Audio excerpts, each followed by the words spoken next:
চলো যাই আমাদের বিসমিল্লাহির রহমানির রহিম প্রথম ক্লাস প্রথম এমসিকিউ আমাদেরকে কি বলেছে চলো দেখি। আমাদের প্রথম এমসিকিউ আমাদেরকে বলেছে CCl4 এ কেন্দ্রীয় পরমাণুর সর্বশেষ ইলেকট্রনে সর্বশেষ শক্তি স্তরে ইলেকট্রন সংখ্যা কত। হ্যাঁ, তো আবার এই পিডিএফটা আমাদের একটু আচ্ছা সোহাগ বলছো, ও স্যার হ্যাঁ সোহাগ ভাই আপনি আজকে একটু ক্লাসটা একটু করেন তো, আমি আসলে লিমিট খেয়ে রাখছি।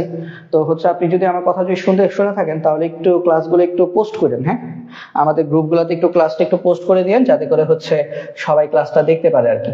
আচ্ছা তো চলো আমরা দেখি আমাদের আজকের এই পিডিএফটাতে টুকিটাকি কিছু ভুল আছে, আমি চেক করে দেখলাম। আসলে যে তৈরি করছে সে হয়তো বা তাড়াহুড়ায় কিছু ভুল করে ফেলছে, ভুল মাত্র মানুষের ভুল হতেই পারে। তো যেখানে যেখানে ভুল আছে সেটা আমি এডিট করে দিব, ঠিক আছে। CCl4 এ কেন্দ্রীয় পরমাণুর সর্বশেষ শক্তি স্তরে ইলেকট্রন সংখ্যা কত। CCl4 এর কেন্দ্রীয় পরমাণুতে সর্বশেষ শক্তি স্তরে ইলেকট্রন সংখ্যা কত। প্রথম কাজ ভাইয়া CCl4 এর কেন্দ্রীয় পরমাণু কোনটা। ভাই কেন্দ্রীয় পরমাণু আমরা কিভাবে চিনি, একদম নর্মাল কনসেপ্ট আমরা যদি বলি যার সংখ্যা কম থাকে সেই হচ্ছে কেন্দ্রীয় পরমাণু। খেয়াল করে দেখো এখানে 4টা ক্লোরিন এবং 1টা কার্বন, এখানে আমাদের কেন্দ্রীয় পরমাণু কে ভাইয়া সি, কার্বন হচ্ছে আমাদের কেন্দ্রীয় পরমাণু।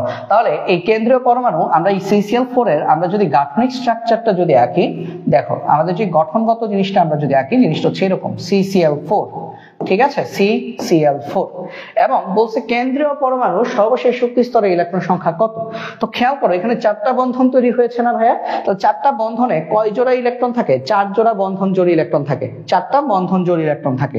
তাহলে আমরা যদি এখানে যদি খেয়াল করি এই কার্বনের শেষ কক্ষপথে ইলেকট্রন ছিল 4টি, কেন বলতো, কারণ কার্বন হচ্ছে আমাদের 6 এবং কার্বনের ইলেকট্রন বিন্যাস করলে আমরা কি পাই 1s2 2s2 2p2। তাহলে কার্বনের ইলেকট্রন বিন্যাস করলে আমরা পাই 1s2 2s2 2p2, অর্থাৎ কার্বনের শেষ কক্ষপথে আমাদের ইলেকট্রন থাকে 4টি।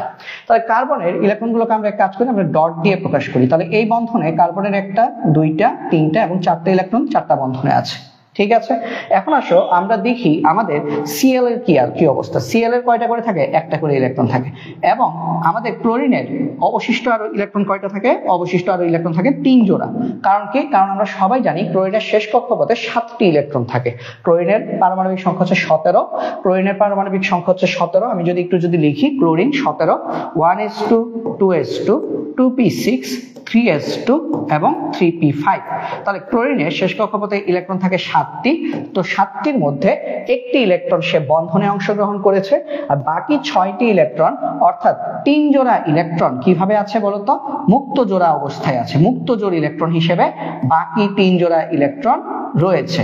ক্লোরিনে 3টা মুক্ত জোড় ইলেকট্রন থাকে কখন, এই কার্বন টেট্রাক্লোরাইড তৈরি হওয়ার সময়, ঠিক আছে।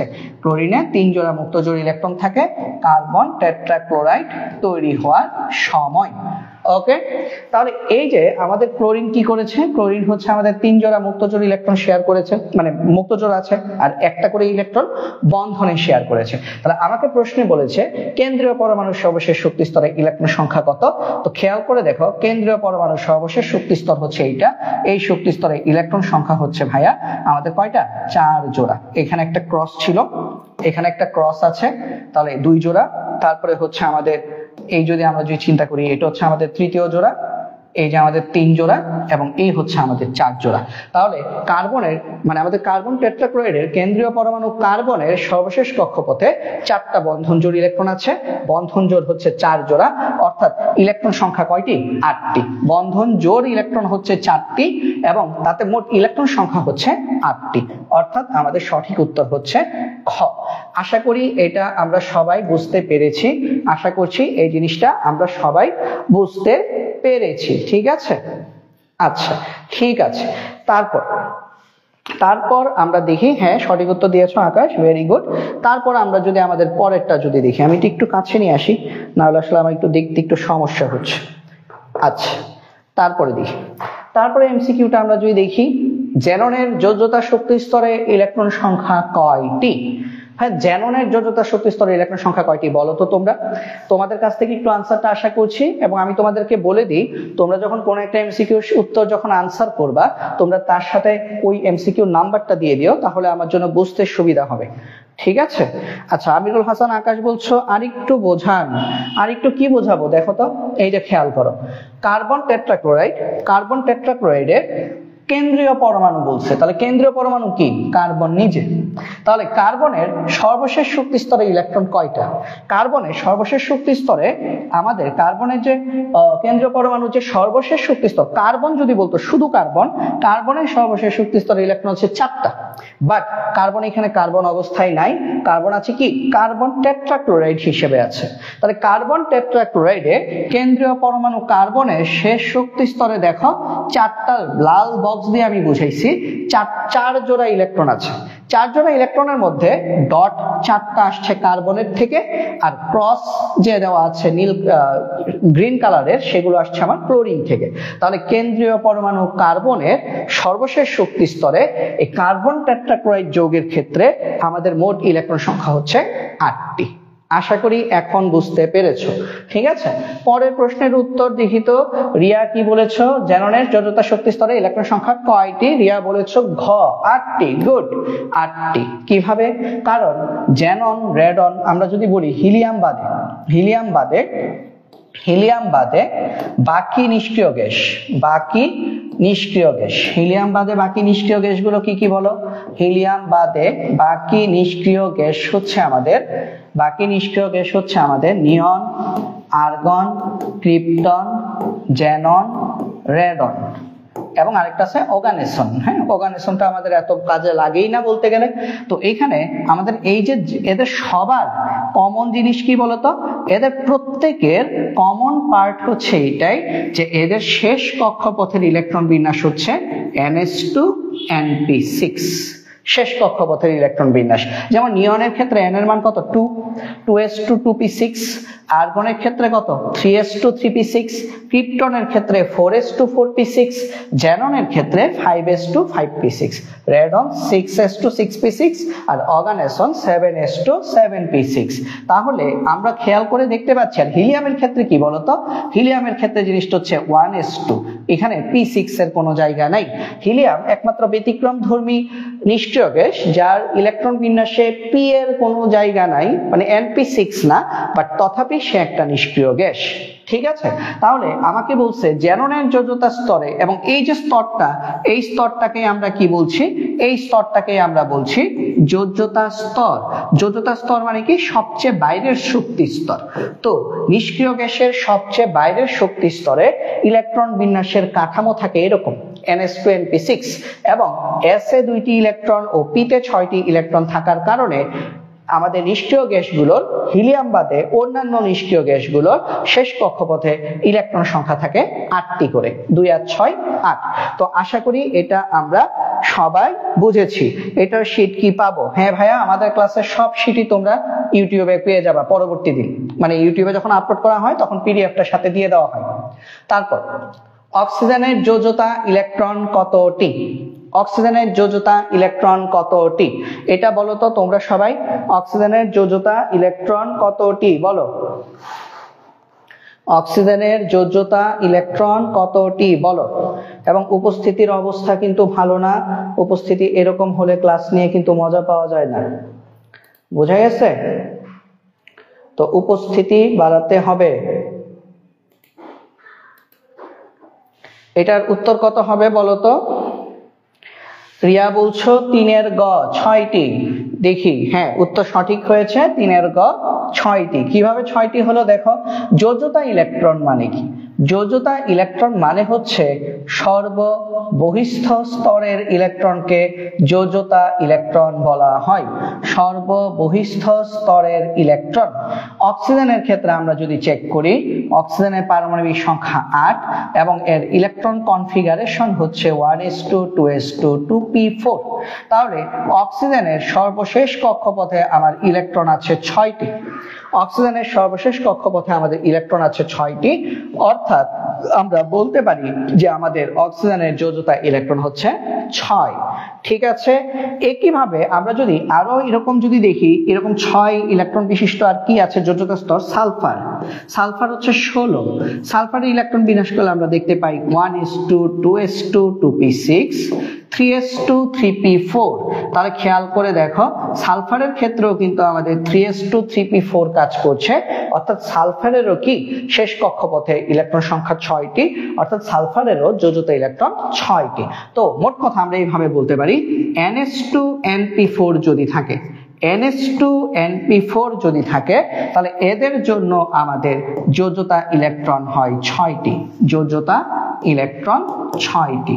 ঠিক আছে, ns2np4 হলে তাদের জন্য আমাদের যোজ্যতা ইলেকট্রন 6টি।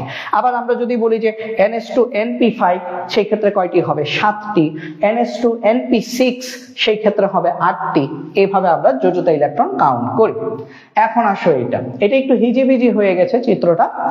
এখানে এতে আমাদের বলছে নিচের কোন মৌলের যোজনী ইলেকট্রন সংখ্যা বেশি? নিচের কোন মৌলের যোজনী ইলেকট্রন সংখ্যা বেশি? তারপরে দেখি তো আমাদের চিত্রে কোন মৌলের যোজনী ইলেকট্রন সংখ্যা বেশি? এ চিত্রে খেয়াল করো যোজনী ইলেকট্রন মানে কি?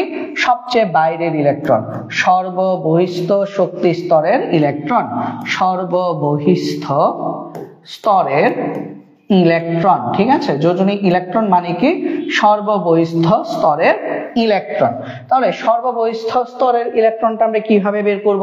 দেখো এর ক্ষেত্রে দেখো একটা স্তর দুইটা স্তর, এই দুইটা দেখো ওভারল্যাপ হয়ে গেছে যদিও, বাট এটা হচ্ছে মানে সামহাউ হয়ে গেছে। এটা আমাদের একটা দুইটা তিনটা চারটা পাঁচটা ছয়টা, এতে আমাদের যোজনী ইলেকট্রন আছে 6টা। বিতে কয়টা দেখো তো? বিতে দেখো এই যে একটা আছে শুধু, এই যে দেখো তৃতীয় শক্তি স্তরে দেখো শুধু একটা আছে। ঠিক আছে, এখানে বিতে আমাদের আছে একটা। সিতে কয়টা দেখো তো? 1 2 3 4 5টা, সিতে হচ্ছে আমাদের 5টা। ডিতে আমাদের একটাই ইলেকট্রন আছে, একটা। তাহলে আমরা কি বলতে পারি বলো তো? আমরা বলতে পারি সবচেয়ে বেশি যোজনী ইলেকট্রন হচ্ছে এতে সবচেয়ে বেশি যোজনী ইলেকট্রন। ঠিক আছে, এতে সবচেয়ে বেশি যোজনী ইলেকট্রন। ওকে, এতে সবচেয়ে বেশি যোজনী ইলেকট্রন। ঠিক আছে, যারা যারা সি লিখতেছো আমি দেখতে পাচ্ছি অনেকেই সি লিখে ভরাই ফেলতেছো। সি কিভাবে হবে ভাইয়া বলো? সিতে আমাদের যোজনী ইলেকট্রন হচ্ছে 5টি, এতে আমাদের যোজনী ইলেকট্রন হচ্ছে 6টি। ঠিক আছে, তাহলে এতে আমাদের যোজনী ইলেকট্রন সংখ্যা সবচেয়ে বেশি। তারপরে দেখি আমরা O2 এর শেষ শক্তি স্তরে ইলেকট্রন সংখ্যা কত? ঠিক আছে, O2 ইলেকট্রনের O2 এর শেষ শক্তি স্তরে ইলেকট্রন সংখ্যা কত? আচ্ছা, তোমরা সবাই যদি মনে করো ওই যে কমেন্টে যদি পড়তে থাকো, হ্যাঁ, তাহলে আমি ক্লাস নিব কিভাবে বলো তো? তোমরা মেসেঞ্জারে যদি এত যদি কথা বলতে থাকো তাহলে আমি ক্লাস নিই কিভাবে বলো? হ্যাঁ, সবাই মনোযোগ দিয়ে ক্লাস করো। মেসেঞ্জার গ্রুপে এখন তো কথা বলার দরকার নেই। মেসেঞ্জার গ্রুপে যখন কথা বলো তারপর বারবার হচ্ছে আমার লাইভের কমেন্ট কেটে যায়। এটা একটু বোঝো, কথা বোঝো না তোমাদের একটা কিছু বললে। O2 এর শেষ শক্তি স্তরে ইলেকট্রন সংখ্যা কত? খেয়াল করো O2 এর শেষ শক্তি স্তরে ইলেকট্রন সংখ্যা কত? প্রথমে আমরা বুঝি O2 টা কি। O2 কি বলতো? অক্সিজেনে এমনিতে 8টা ইলেকট্রন থাকে, 2 মানে কি? 2 কি? দাঁড়াও একটা মিনিট।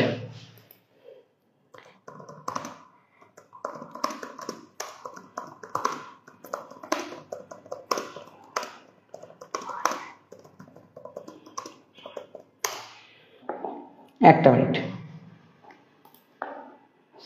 আমি কিছুক্ষণের জন্য নিজেকে মিউট করে ফেলবো, ওটাই ভালো।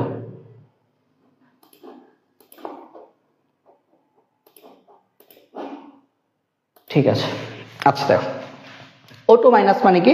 O2 হচ্ছে আমাদের নরমালি অক্সিজেনে কয়টা ইলেকট্রন থাকে? 8টা।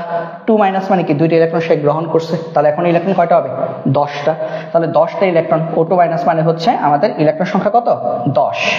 O2 এ আমাদের ইলেকট্রন সংখ্যা 10। O2 এ ইলেকট্রন সংখ্যা 10টি। তাহলে 10টি যদি হয় তাহলে আমাদের ইলেকট্রন বিন্যাসটা কেমন হবে? O2 এ ইলেকট্রন বিন্যাস কেমন হবে? 1s2 2s2 2p6। এখন বলো তো O2 এর শেষ শক্তি স্তরে তাহলে আমাদের ইলেকট্রন সংখ্যা কতটি? 8টি। তাহলে O2 এর শেষ শক্তি স্তরে আমাদের ইলেকট্রন সংখ্যা হচ্ছে 8টি। ঠিক আছে, আশা করি এটা বুঝেছি। তারপরে দেখি অক্সিজেনের যোজ্যতা ইলেকট্রন 6টি। দেখো তো অক্সিজেনের নরমালি যোজ্যতা ইলেকট্রন কয়টি? 6টি। স্বাভাবিক 6টি হবে, কারণ দেখো 1s2 2s2 2p6 2p4। তাহলে আমাদের এইখানে খেয়াল করো, আমাদের 2 আর 4 কত 6, এই যে s এ 2টা p তে 4টা, টোটাল কত 6টি। অক্সিজেন অণু জারক পদার্থ, হ্যাঁ অক্সিজেন একটা জারক পদার্থ আর হাইড্রোজেন হচ্ছে একটা বিজারক পদার্থ। অক্সিজেন অণুতে বন্ধনজোড় ইলেকট্রন 2টি। চলো তো দেখি অক্সিজেনের অণু তৈরি করি। অক্সিজেনের অণু কিভাবে তৈরি হয়? দুইটা অক্সিজেনের মধ্যে এই যে দ্বিবন্ধন তৈরির মাধ্যমে অক্সিজেন অণু তৈরি হয়। তো অক্সিজেনের শেষ কক্ষপথে ইলেকট্রন কয়টা? 6টা। বাট এই যে দ্বিবন্ধন, এই দ্বিবন্ধনে কয়টা ইলেকট্রন অংশগ্রহণ করে? ভাই দুইটা টোটাল 4টা। মনে করো দ্বিবন্ধনে ইলেকট্রন অংশগ্রহণ করে এইভাবে, আমি একটু দ্বিবন্ধনগুলো একটু বড় করে আঁকি তাহলে সুবিধা হবে। এই মনে করো আমাদের দ্বিবন্ধন, প্রত্যেকটা বন্ধনে 2টা করে ইলেকট্রন থাকে, 2টা করে ইলেকট্রন থাকে, আর ওর ইলেকট্রনগুলোকে মনে করো আমি ক্রস দিয়ে লিখতেছি, ঠিক আছে। এখন অক্সিজেনের আরো কয়টা ইলেকট্রন বাকি? শেষ কক্ষপথে 4টা করে ইলেকট্রন বাকি। কেন? কারণ এই অক্সিজেন ও যদি ডট ধরো তাহলে ও 2টা ইলেকট্রন দ্বিবন্ধনে শেয়ার করেছে, ওর এখনো আরো 2 জোড়া ইলেকট্রন বাকি। তাহলে মনে করো ওর 2 জোড়া মুক্ত জোড় ইলেকট্রন বাকি, ক্রস। আবার মনে করো ও দিয়েছিল ডট, তাহলে ওর এখনো আরো 2 জোড়া মুক্ত জোড় ইলেকট্রন বাকি, ডট। তাহলে অক্সিজেনে অণুতে বন্ধন জোড় 2টি কিনা দেখো, বন্ধন জোড় 2টি কিনা দেখো, খেয়াল করো বলছে কি বন্ধন জোড় 2টি। দেখো তো বন্ধন জোড় 2টি কিনা? হ্যাঁ ভাইয়া, 2টা দ্বিবন্ধন, তাহলে একটা জোড়া 2টা জোড়া, তাহলে এখানে বন্ধন জোড় হচ্ছে 2টি। অর্থাৎ আমাদের সঠিক উত্তর 1, 2 এবং 3, 3টাই আমাদের সঠিক। ঠিক আছে, রিয়ার উত্তর সঠিক হয়েছে, 3টাই আমাদের সঠিক। ঠিক আছে, নাম্বারটা সহ দিলে ভালো হয়। আকাশ খানও সঠিক উত্তর দিয়েছে কিন্তু নাম্বারটা দাও নাই। এভাবে ঘ দিলে আমি আসলে বুঝি না যে তুমি কোনটার ঘ বলছো। ঠিক আছে, আচ্ছা তারপরে দেখি বোরন নাইট্রাইডে নাইট্রোজেনের যোজনী কত? বোরন নাইট্রাইডে নাইট্রোজেনের যোজনী কত? দেখো বোরন নাইট্রাইড মানে কি? বোরন নাইট্রাইড মানে হচ্ছে আমাদের বোরন কত বলো তো? বোরনের শেষ কক্ষপথে ইলেকট্রন কয়টা ভাইয়া? 5টা। তাহলে বোরনের শেষ কক্ষপথে যদি আমাদের ইলেকট্রন যদি 5টা থাকে, সরি বোরনের মোট ইলেকট্রন 5টা, পারমাণবিক সংখ্যা হচ্ছে 5, তাহলে আমরা কিভাবে লিখতে পারি? 1s2 2s2 2p1, এটা হচ্ছে বোরনের ইলেকট্রন। আর নাইট্রোজেন কি? 7। নাইট্রোজেনের কত? 1s2 2s2 2p3। নাইট্রোজেনের শেষ কক্ষপথে ইলেকট্রন হচ্ছে 5টা। এখন বোরন আর নাইট্রোজেন যখন বিক্রিয়া অংশগ্রহণ করে তখন আসলে কি হয় একটু খেয়াল করো।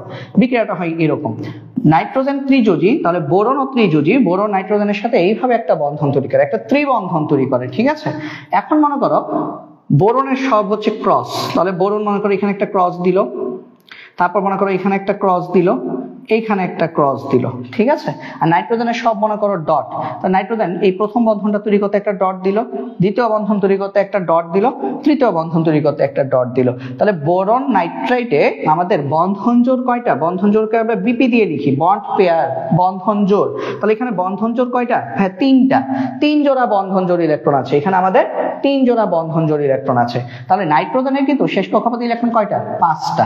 নাইট্রোজেন শেয়ার করছে কয়টা? ভাই 3টা ডট শেয়ার করছে। নাইট্রোজেনের কিন্তু আরো একটা মুক্ত জোড় ইলেকট্রন রয়ে গেছে। তাহলে বোরন নাইট্রাইডে আমাদের নাইট্রোজেনের লোন পেয়ার কয়টা? একটা। তাহলে বোরন নাইট্রাইডে আমাদের টোটাল বন্ড পেয়ার হচ্ছে 3টা, আর লোন পেয়ার হচ্ছে বা মুক্ত জোড় হচ্ছে একটা। আশা করি এই জিনিসটা বুঝতে পেরেছ। যারা বন্ধনে অংশগ্রহণ করে তাদেরকে আমরা বলছি বন্ড পেয়ার বা বন্ধন জোড় ইলেকট্রন, আর যারা বন্ধনে অংশগ্রহণ করে না, যারা মুক্ত অবস্থায় থাকে তাদেরকে আমরা বলছি লোন পেয়ার অথবা এলপি। তাহলে আমাকে বলছে নাইট্রোজেনের যোজনী কত? যেহেতু 3টি নাইট্রোজেনের ইলেকট্রন, যেহেতু 3টি ইলেকট্রন বিক্রিয়ায় অংশগ্রহণ করছে, অর্থাৎ নাইট্রোজেনের যোজনী হচ্ছে 3। বোরন নাইট্রাইডে নাইট্রোজেনের যোজনী হচ্ছে 3। আমি দেখতে পাচ্ছি অনেকেই উত্তর দিয়েছে নাইট্রোজেনের যোজনী 3। কে কে দিয়েছো? আমাদের রায়হান খান উত্তর দিয়েছে 7 গ, যে নাইট্রোজেনের যোজনী হচ্ছে আমাদের 3। ঠিক আছে, নাইট্রোজেনের যোজনী 3 আসছে। তারপর আমরা যদি দেখি নিষ্ক্রিয় গ্যাসের যোজনী কত? ভাই এটা সবচেয়ে সহজ, নিষ্ক্রিয় গ্যাসের যোজনী হচ্ছে 0। নিষ্ক্রিয় গ্যাসের যোজনী কত? নিষ্ক্রিয় গ্যাসের যোজনী হচ্ছে 0। তারপরে আমরা যদি দেখি নিচের কোন মৌলের যোজনী ও যোজনী ইলেকট্রন সংখ্যা ভিন্ন? ভাই এটা তোমরা আনসার দিতে পারবা কিনা দেখো তো, এটার সঠিক উত্তর তোমরা দিতে পারবা কিনা একটু দেখো তো। আমাদের এইটা 9 সঠিক উত্তর দাও তো তোমরা, 9 সঠিক উত্তরটা দাও। দেখো 9 কোনটা হয় সঠিক উত্তর আমাকে বলো। নিচের কোন মৌলের যোজনী ও যোজনী ইলেকট্রন সংখ্যা ভিন্ন? Zinc, sodium. 9 ঘ, রায়হান খান বলছো 9 4, রায়হান খান বলছো ক্লোরিন। ক্লোরিন না, ক্লোরিন হবে না ভাইয়া, ক্লোরিন হবে না। নাকি ক্লোরিনই হবে? হ্যাঁ হ্যাঁ হ্যাঁ, সঠিক সঠিক সঠিক সঠিক, ক্লোরিনই হবে সঠিক উত্তর। আমাদের নিচের কোন মৌলের যোজনী ও যোজনী ইলেকট্রন সংখ্যা ভিন্ন? হ্যাঁ, খেয়াল করো যোজনী কি। যোজনী হচ্ছে যতগুলো ইলেকট্রন বিক্রিয়ায় অংশগ্রহণ করে। যোজনী হচ্ছে বিক্রিয়ায় অংশগ্রহণকারী ইলেকট্রন, আমি এভাবে লিখি, বিক্রিয়ায় অংশগ্রহণকারী ইলেকট্রন, অংশগ্রহণকারী ইলেকট্রন। আর যোজনী ইলেকট্রনটা কি?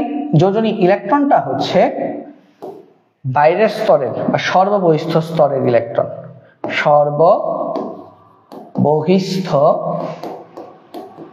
স্তরের ইলেকট্রন, এটা হচ্ছে আমাদের যোজনী ইলেকট্রন।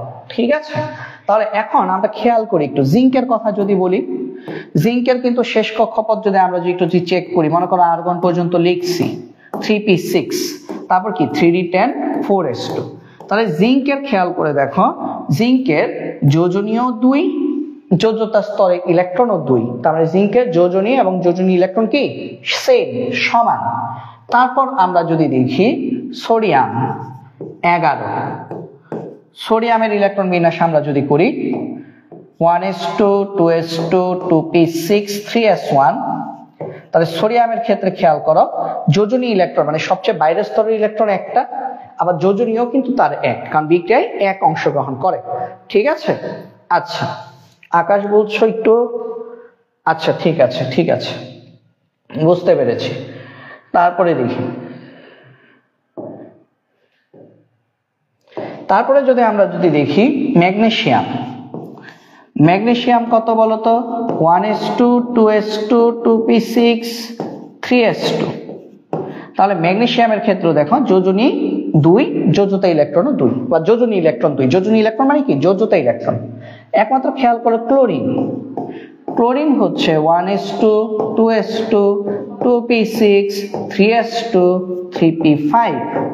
ক্লোরিনের ক্ষেত্রে দেখো ক্লোরিনের যোজনী ইলেকট্রন হচ্ছে 7টি, বাট যোজনী কত ভাই? 1, কারণ ক্লোরিন কিন্তু একটা হ্যালোজেন, সে যখন রাসায়নিক বিক্রিয়ায় অংশগ্রহণ করে সে একটা ইলেকট্রন গ্রহণ করে, তার মানে তার যোজনী হচ্ছে 1। তো আশা করি আমরা সবাই ক্লিয়ারলি বুঝতে পেরেছি, আমাদের সঠিক উত্তর হচ্ছে ক্লোরিন। তারপরে দেখি কোন মৌলজোড়ের পরিবর্তনশীল যোজ্যতা আছে? গোল্ডের পরিবর্তনশীল যোজ্যতা আছে, বাট ম্যাগনেসিয়ামের নাই। আয়রন, স্ট্যানাম, ফ্লোরিন এটাও না, সঠিক উত্তর হচ্ছে আয়রন এবং মার্কারি। কারণ আয়রনের যোজনী হচ্ছে 2 এবং 3, আর মার্কারির যোজনী হচ্ছে 1 এবং 2। এই দুইজনের পরিবর্তনশীল যোজনী আছে বা পরিবর্তনশীল যোজ্যতা আছে। না হলে অ্যালুমিনিয়ামের 3, ফসফরাসের 3 5, ফসফরাসের 3 এবং 5 দুইটা যোজনী আছে, মানে পরিবর্তনশীল যোজ্যতা আছে, বাট অ্যালুমিনিয়ামের একটাই যোজনী 3, তার মানে জোড়া বলছে, তার মানে এই জোড়টা তাদের দুইজনেরই পরিবর্তনশীল যোজ্যতা আছে। তারপরে যদি দেখি কোনটি পরিবর্তনশীল যোজ্যতা প্রদর্শন করে? ফেরাম, আয়রন 2 এবং 3। ঠিক আছে, কারণ ক্যালসিয়ামের যোজনী শুধুই 2, অ্যালুমিনিয়ামের যোজনী শুধুই 3, জিঙ্কের যোজনী শুধুই 2। পরিবর্তনশীল যোজ্যতা প্রদর্শন করে আয়রন। ঠিক আছে, পরিবর্তনশীল যোজ্যতা প্রদর্শন করে আমাদের আয়রন। তারপরে আমরা যদি দেখি আমাদের পরের এমসিকিউতে যাই, কোন মৌলটি একাধিক যোজনী প্রদর্শন করে? কোন মৌলটি একাধিক যোজনী প্রদর্শন করে? যারা পারো আমার আগে উত্তর দিয়ে ফেলবে। কোন মৌলটি একাধিক যোজনী প্রদর্শন করে? অক্সিজেনের যোজনী 2, সোডিয়ামের যোজনী 1, ফ্লোরিনের যোজনীও 1, কিন্তু ফসফরাসের যোজনী 3 এবং 5, অর্থাৎ ফসফরাস একাধিক যোজনী প্রদর্শন করে। সাবাস, গুড। রাইহানের উত্তর, রাইহান খ লিখেছো তাই না? ঠিক আছে, ফসফরাস। ঠিক আছে, তারপর রাবেয়া আক্তার, ঠিক আছে ফসফরাস। হাসান হয়নি ভাইয়া, ডি না, ফ্লোরিন না, এটা ফসফরাস হবে। কিভাবে দেখো, ফসফরাস আমরা যদি দেখি ফসফরাসের ইলেকট্রন হচ্ছে 15। তো স্বাভাবিক অবস্থায় ফসফরাসের ইলেকট্রন বিন্যাস করলে এরকম আসে 2p6 1s2 2p6 3s2 3p3। এটা হচ্ছে ফসফরাসের ইলেকট্রন বিন্যাস। তো স্বাভাবিক অবস্থায় এই অবস্থায় যখন থাকে তখন, এবং ফসফরাসের 3d তে কোনো ইলেকট্রন নাই, অর্থাৎ 3d 0। তো ফসফরাসের স্বাভাবিক ইলেকট্রন বিন্যাস আমরা যদি করি এরকম থাকে এস এ দুইটা এবং পি তে একটা একটা করে হুন্ডের নীতি, ঠিক আছে, এবং ডি খালি থাকে। বাট যখন আমরা এই ফসফরাস বেটাকে উত্তেজিত করি, এটা হচ্ছে উত্তেজিত সাইন, তখন হচ্ছে আমাদের 1s2 2s2 2p6 থাকে ঠিক, বাট এই যে 3s2 এটা 3s2 থাকে না, এটা হয়ে যায় 3s1 3p3 এবং 3d1, মানে ডি তে এস থেকে একটা ইলেকট্রন উচ্চতর শক্তি স্তর ডি তে চলে যায়, তখন এর ইলেকট্রন বিন্যাস হয় এরকম। কেন? কারণ এর ডি অরবিটাল আছে, বাট স্বাভাবিক অবস্থায় ডি অরবিটালে কোনো ইলেকট্রন থাকে না, বাট আমরা জানি তৃতীয় শক্তি স্তরে ডি অরবিটাল আছে। তো ডি তে কয়টা অরবিটাল থাকতে পারে? 5টা, 2 3 4 5। তো এই যে 3s এর এই যে ইলেকট্রনটা, এই ইলেকট্রনটা এটা কোথায় চলে যায়? ডি তে চলে যায়। তখন দেখেন বেজোর ইলেকট্রন এখন কয়টা? 5টা। আর মনে রাখবা অধাতুর ক্ষেত্রে বেজোর ইলেকট্রনটাই যোজনী নির্দেশ করে, ঠিক আছে? অধাতুর ক্ষেত্রে বেজোর ইলেকট্রনটি যোজনী নির্দেশ করে। এই কথাটা আমি একটু লিখে দিই। ধাতুর ক্ষেত্রে যতটা ইলেকট্রন ছাড়তে পারে তাই তার যোজনী, যতটা ইলেকট্রন ছাড়তে পারে তাই যোজনী। যেমন সোডিয়াম একটা ইলেকট্রন ছাড়তে পারে, অর্থাৎ সোডিয়ামের যোজনী 1। পটাশিয়াম দুইটা ইলেকট্রন ছাড়তে পারে, একটা ইলেকট্রন ছাড়তে পারে, অর্থাৎ পটাশিয়ামের যোজনী 1। ম্যাগনেসিয়াম দুইটা ইলেকট্রন ছাড়তে পারে, অর্থাৎ ম্যাগনেসিয়ামের যোজনী 2। কিন্তু অধাতুর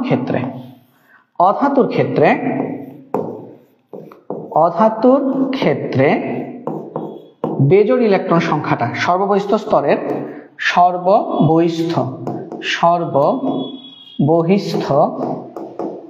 স্তরের বিজোড়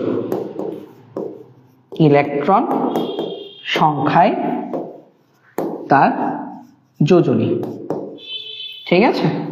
যেমন ফসফরাসের স্বাভাবিক ক্ষেত্রে বেজোড় ইলেকট্রন হচ্ছে 3টা, এই যে 3টা, তাই ফসফরাসের স্বাভাবিক অবস্থায় যোজনী হচ্ছে 3, আর এই যে 3 আর হচ্ছে ফসফরাসকে যখন আমরা উত্তেজিত করি তখন বেজোড় ইলেকট্রন সংখ্যা হয়ে যায় 5টি, অর্থাৎ এই ক্ষেত্রে তার যোজনী হচ্ছে 5, অর্থাৎ ফসফরাস পরিবর্তনশীল যোজ্যতা প্রদর্শন করে। আশা করি এটা আমরা সবাই ক্লিয়ারলি বুঝতে পেরেছি। আমরা যদি পরের এমসিকিউটা যদি দেখি, কোন মৌলের যোজনী ও যোজনী ইলেকট্রন সমান?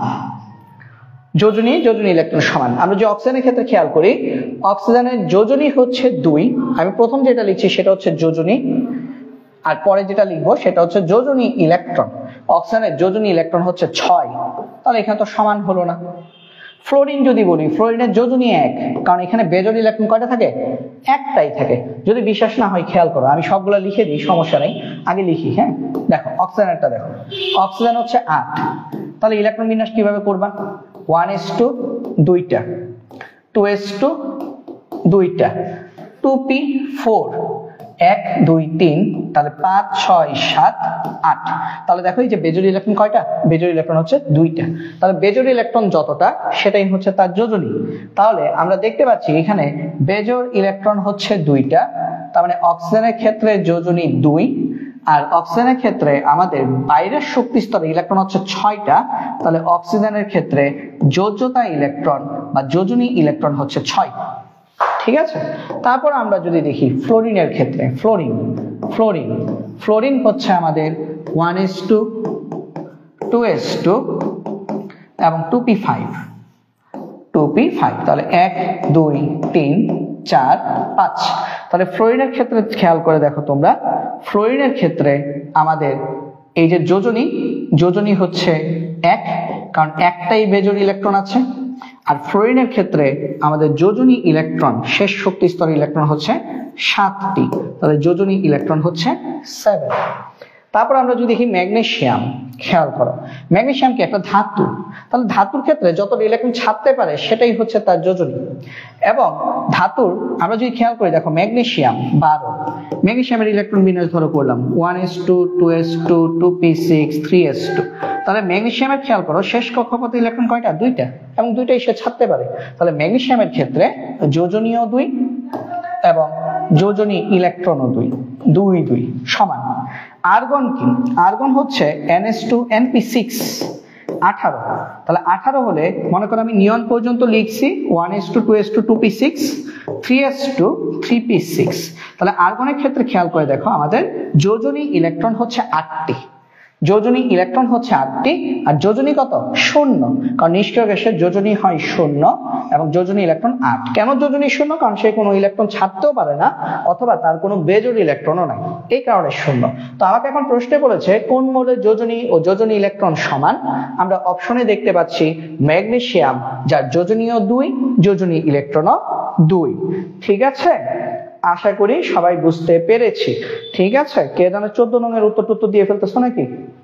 আচ্ছা যাক, তাহলে আমাকে একটু বলো তো তোমরা এতটুকু পর্যন্ত তোমরা সবাই ক্লিয়ারলি বুঝতে পেরেছো কিনা?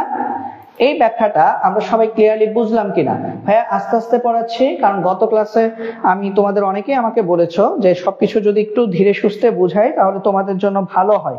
তো এই কারণে আমি একদম ধীরে সুস্থেই পড়াচ্ছি, যাতে করে হচ্ছে তোমাদের কারো কোনো অসুবিধা না থাকে।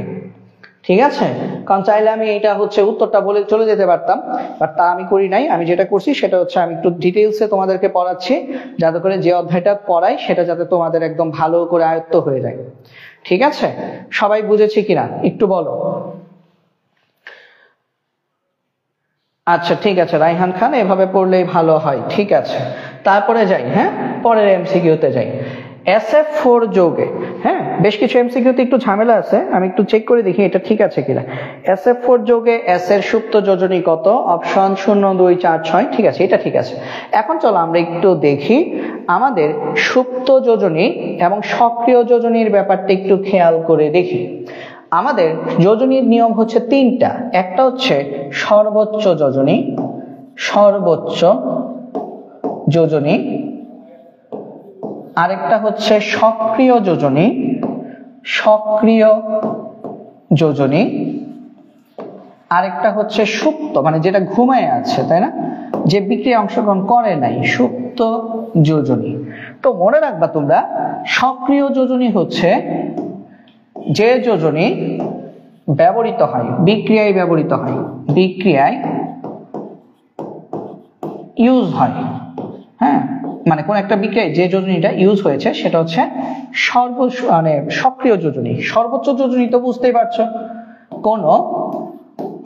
কোন মৌলের সর্বোচ্চ যোজনী। ঠিক আছে, তো এটা লেখার কিছু নাই, সর্বোচ্চ যোজনী বোঝাই যাচ্ছে কোন মৌলের সর্বোচ্চ যোজনী। আর সুপ্ত যোজনী কি? সুপ্ত যোজনী হচ্ছে সর্বোচ্চ যোজনী থেকে যদি আমরা সক্রিয়, মানে যেটা ব্যবহার হয়েছে সেটা যদি বিয়োগ করে দেই, তাহলে আমরা পাবো যে ব্যবহার হয়নি বা যে ঘুমিয়ে আছে সেটা পাবো, তাই না? তাহলে দেখো SF4 যদি বলি, SF4 আমরা যোজনী কিভাবে বের করি? আমরা জানি হ্যালোজেনের যোজনী -1। SF4 যৌগে সালফারের যোজনী কত? সালফারের যোজনী সালফারের যোজনী কত? SF4 এ সালফারের যোজনী আমরা যদি হিসাব করি, ফ্লোরিনের যোজনী কত ভাইয়া? -1। আমরা জানি কোন একটা যৌগের, সম্পূর্ণ যৌগের যোজনী হচ্ছে 0। তাহলে আমরা এইভাবে লিখতে পারি, আমরা X ধরে নিই, SF4 এ সালফারের যোজনী X ধরি। তাহলে সালফারের যোজনী লিখলাম X, এখানে কয়টা? 4টা ফ্লোরিন, এক একটা ফ্লোরিনের যোজনী কত? -1।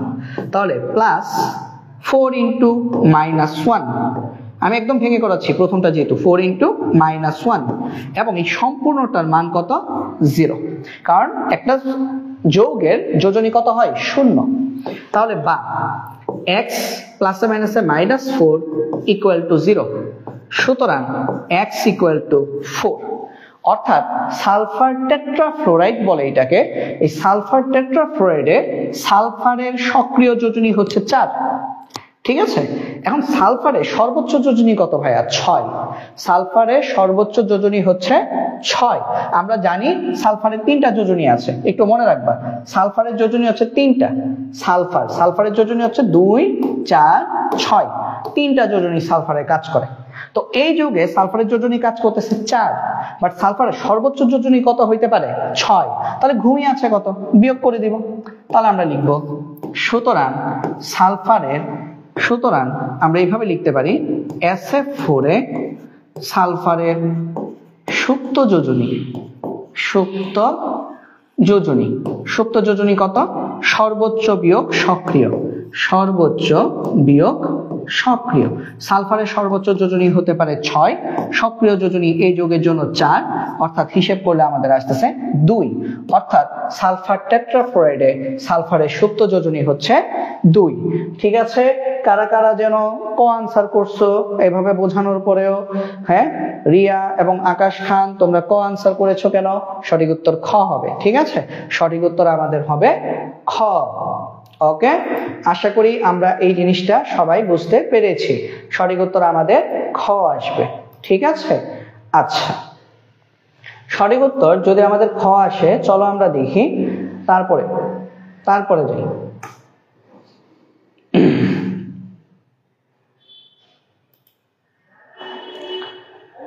দাঁড়াও,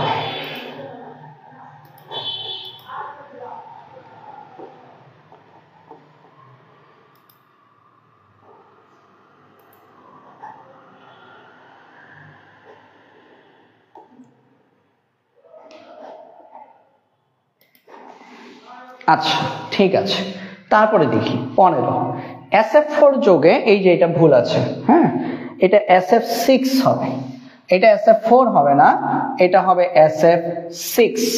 ঠিক আছে, SF6 যোগে। তাহলে SF6 যোগে তাহলে সুপ্ত যোজনী কত হবে? খেয়াল করো, SF6 এ আমাদের সক্রিয় যোজনী কত, আগে এটা বের করতে হবে। SF6 এ সালফারের সক্রিয় যোজনী আগে বের করব। সক্রিয় যোজনী আমরা ধরে নেই x, তাহলে আমরা কি লিখবো? x - 6, কারণ 6টা ফ্লোরিন, তাহলে x এর মান কত? 6। তাহলে সালফারের সক্রিয় যোজনী 6, সালফারের সর্বোচ্চ যোজনীও 6, তাহলে SF6 এ সালফারের সুপ্ত যোজনী 0। ঠিক আছে, আশা করি সবাই বুঝতে পেরেছি। তারপরে যাই, H2SO4 এ সালফারের সুপ্ত যোজনী কত? H2SO4 যোগে সালফারের সুপ্ত যোজনী কত? তাহলে খেয়াল করো, সালফার বের করবো, তাই না? মনে রাখবা, যার সুপ্ত যোজনী বের করব তারই সক্রিয় যোজনী বের করতে হবে। এই কথাটি একটু লিখে রাখি, যার সুপ্ত যোজনী বের করব বা বের করতে বলবে তারই সর্বোচ্চ যোজনী বের করব। সর্বোচ্চ যোজনী বের করব। ঠিক আছে, তো আমাকে কার সুপ্ত যোজনী বের করতে বলছে? সালফিউরিক অ্যাসিডের সুপ্ত যোজনী বের করতে বলছে। তাহলে সালফিউরিক অ্যাসিডে সালফারের সুপ্ত যোজনী কত? এটা আমি এখন একটু শর্টকাট করি। হাইড্রোজেনের হচ্ছে +1, তাহলে দুইটা হাইড্রোজেন মানে কি? +2। অক্সিজেন, এক একটা অক্সিজেনের কত? -2, তাহলে 4 দুগুণে কত? -8। হ্যাঁ, 0 করতে হবে টোটালটা। তাহলে কত করলে 0 হয়? সালফার হবে +6। তাহলে খেয়াল করে দেখো, সালফিউরিক অ্যাসিডে সালফারের সক্রিয় যোজনী কত? 6। তারপর সালফারের আবার সর্বোচ্চ যোজনীয় কত? 6। তাহলে সর্বোচ্চ যোজনী 6, সালফিউরিক অ্যাসিডে সালফারের সক্রিয় যোজনীয় 6, তাহলে সুপ্ত যোজনী 6 - 6 = 0। ঠিক আছে, আমাদের সালফিউরিক অ্যাসিডে সালফারের সর্বোচ্চ সুপ্ত যোজনী হচ্ছে 0। তারপরে আমরা যদি যাই, H2SA সালফারের সুপ্ত যোজনী কত? তাহলে কি বলছি? যার সক্রিয় যোজনী, যার সুপ্ত যোজনী বের করতে বলবে তারই সক্রিয় যোজনী বের করব। তাহলে চলো আগে সক্রিয় যোজনীটা দেখি। H2S এটা সমান কত? 0। হাইড্রোজেন হচ্ছে 2টা +2, তাহলে সালফারের হবে কত? -2। তাহলে সালফারের যোজনী কত আসতেছে এখানে? 2। এটা তো জারণ মান, বা যোজনী কত? হ্যাঁ 2, যোজনী 2, এটা মাথায় রাখো। জারণ মানে প্লাস মাইনাস থাকে, যোজনী কিন্তু প্লাস মাইনাস থাকে না। তাহলে এখানে সালফারের সক্রিয় যোজনী হচ্ছে 2। যোজনী শুধু মান হয়, মানে শুধু মান, চিহ্ন থাকে না। তাহলে সালফারের সক্রিয় যোজনী হচ্ছে 2। সালফারের সর্বোচ্চ যোজনী, তাহলে সালফারের সুপ্ত যোজনী কত? সুপ্ত যোজনী কত? সর্বোচ্চ বিয়োগ সক্রিয়। সালফারের সর্বোচ্চ যোজনী 6, সক্রিয় যোজনী 2, তাহলে এই যোগে সালফারের সুপ্ত যোজনী হচ্ছে 4। কারণ সালফারের সর্বোচ্চ যোজনী 6, বাট এখানে ব্যবহার হয়েছে 2। ঠিক আছে, হ্যাঁ 17 গ। Very good Raihan. তারপরে যাই, সালফার ডাইঅক্সাইড যোগে সালফারের সুপ্ত যোজনী কত? সালফার ডাইঅক্সাইড, তাহলে সালফারের সুপ্ত যোজনী বের করতে বলছে, অর্থাৎ আমরা সালফারের সর্বোচ্চ আগে কি বের করব? সক্রিয় যোজনী বের করব। তাহলে সালফার ডাইঅক্সাইড কিভাবে লেগে? SO2। এখন অক্সিজেন কত? দুইটা, -4, তাহলে সালফার কত? +4, কারণ 0 করতে হবে। তাহলে সালফারের সক্রিয় যোজনী 4, সক্রিয় যোজনী 4, তাহলে সালফারের সুপ্ত যোজনী কত? সর্বোচ্চ থেকে সক্রিয় বিয়োগ করতে হবে। সর্বোচ্চ হচ্ছে 6, সক্রিয় হচ্ছে 4, অর্থাৎ সালফার ডাইঅক্সাইডে সালফারের সুপ্ত যোজনী 2। আশা করি বুঝতে পেরেছি। তারপরে যদি আমরা দেখি আমাদের পরের এমসিকিউটা আমরা দেখি, কার্বন ডাইঅক্সাইড না, এটা আসলে কার্বন মনোক্সাইড হবে, এটা হবে কার্বন মনোক্সাইড। হ্যাঁ, কার্বন মনোক্সাইড লিখে দিই আমি, কার্বন মনোক্সাইড লিখে, কার্বন মনোক্সাইড কার্বন মনোক্সাইডে কার্বনের সক্রিয় যোজনী কত? তো ভাইয়ারা দেখো কার্বন মনোক্সাইড কিভাবে লেখে? CO, carbon monoxide. তাহলে কার্বন মনোক্সাইডে কার্বনের সুপ্ত যোজনী সক্রিয় যোজনী কত? সক্রিয় যোজনী কত? তাহলে অক্সিজেন হচ্ছে -2, কার্বন কত? +2, তাহলে এটি তো সক্রিয় যোজনী। তাহলে কার্বন মনোক্সাইডে কার্বনের সক্রিয় যোজনী হচ্ছে +2।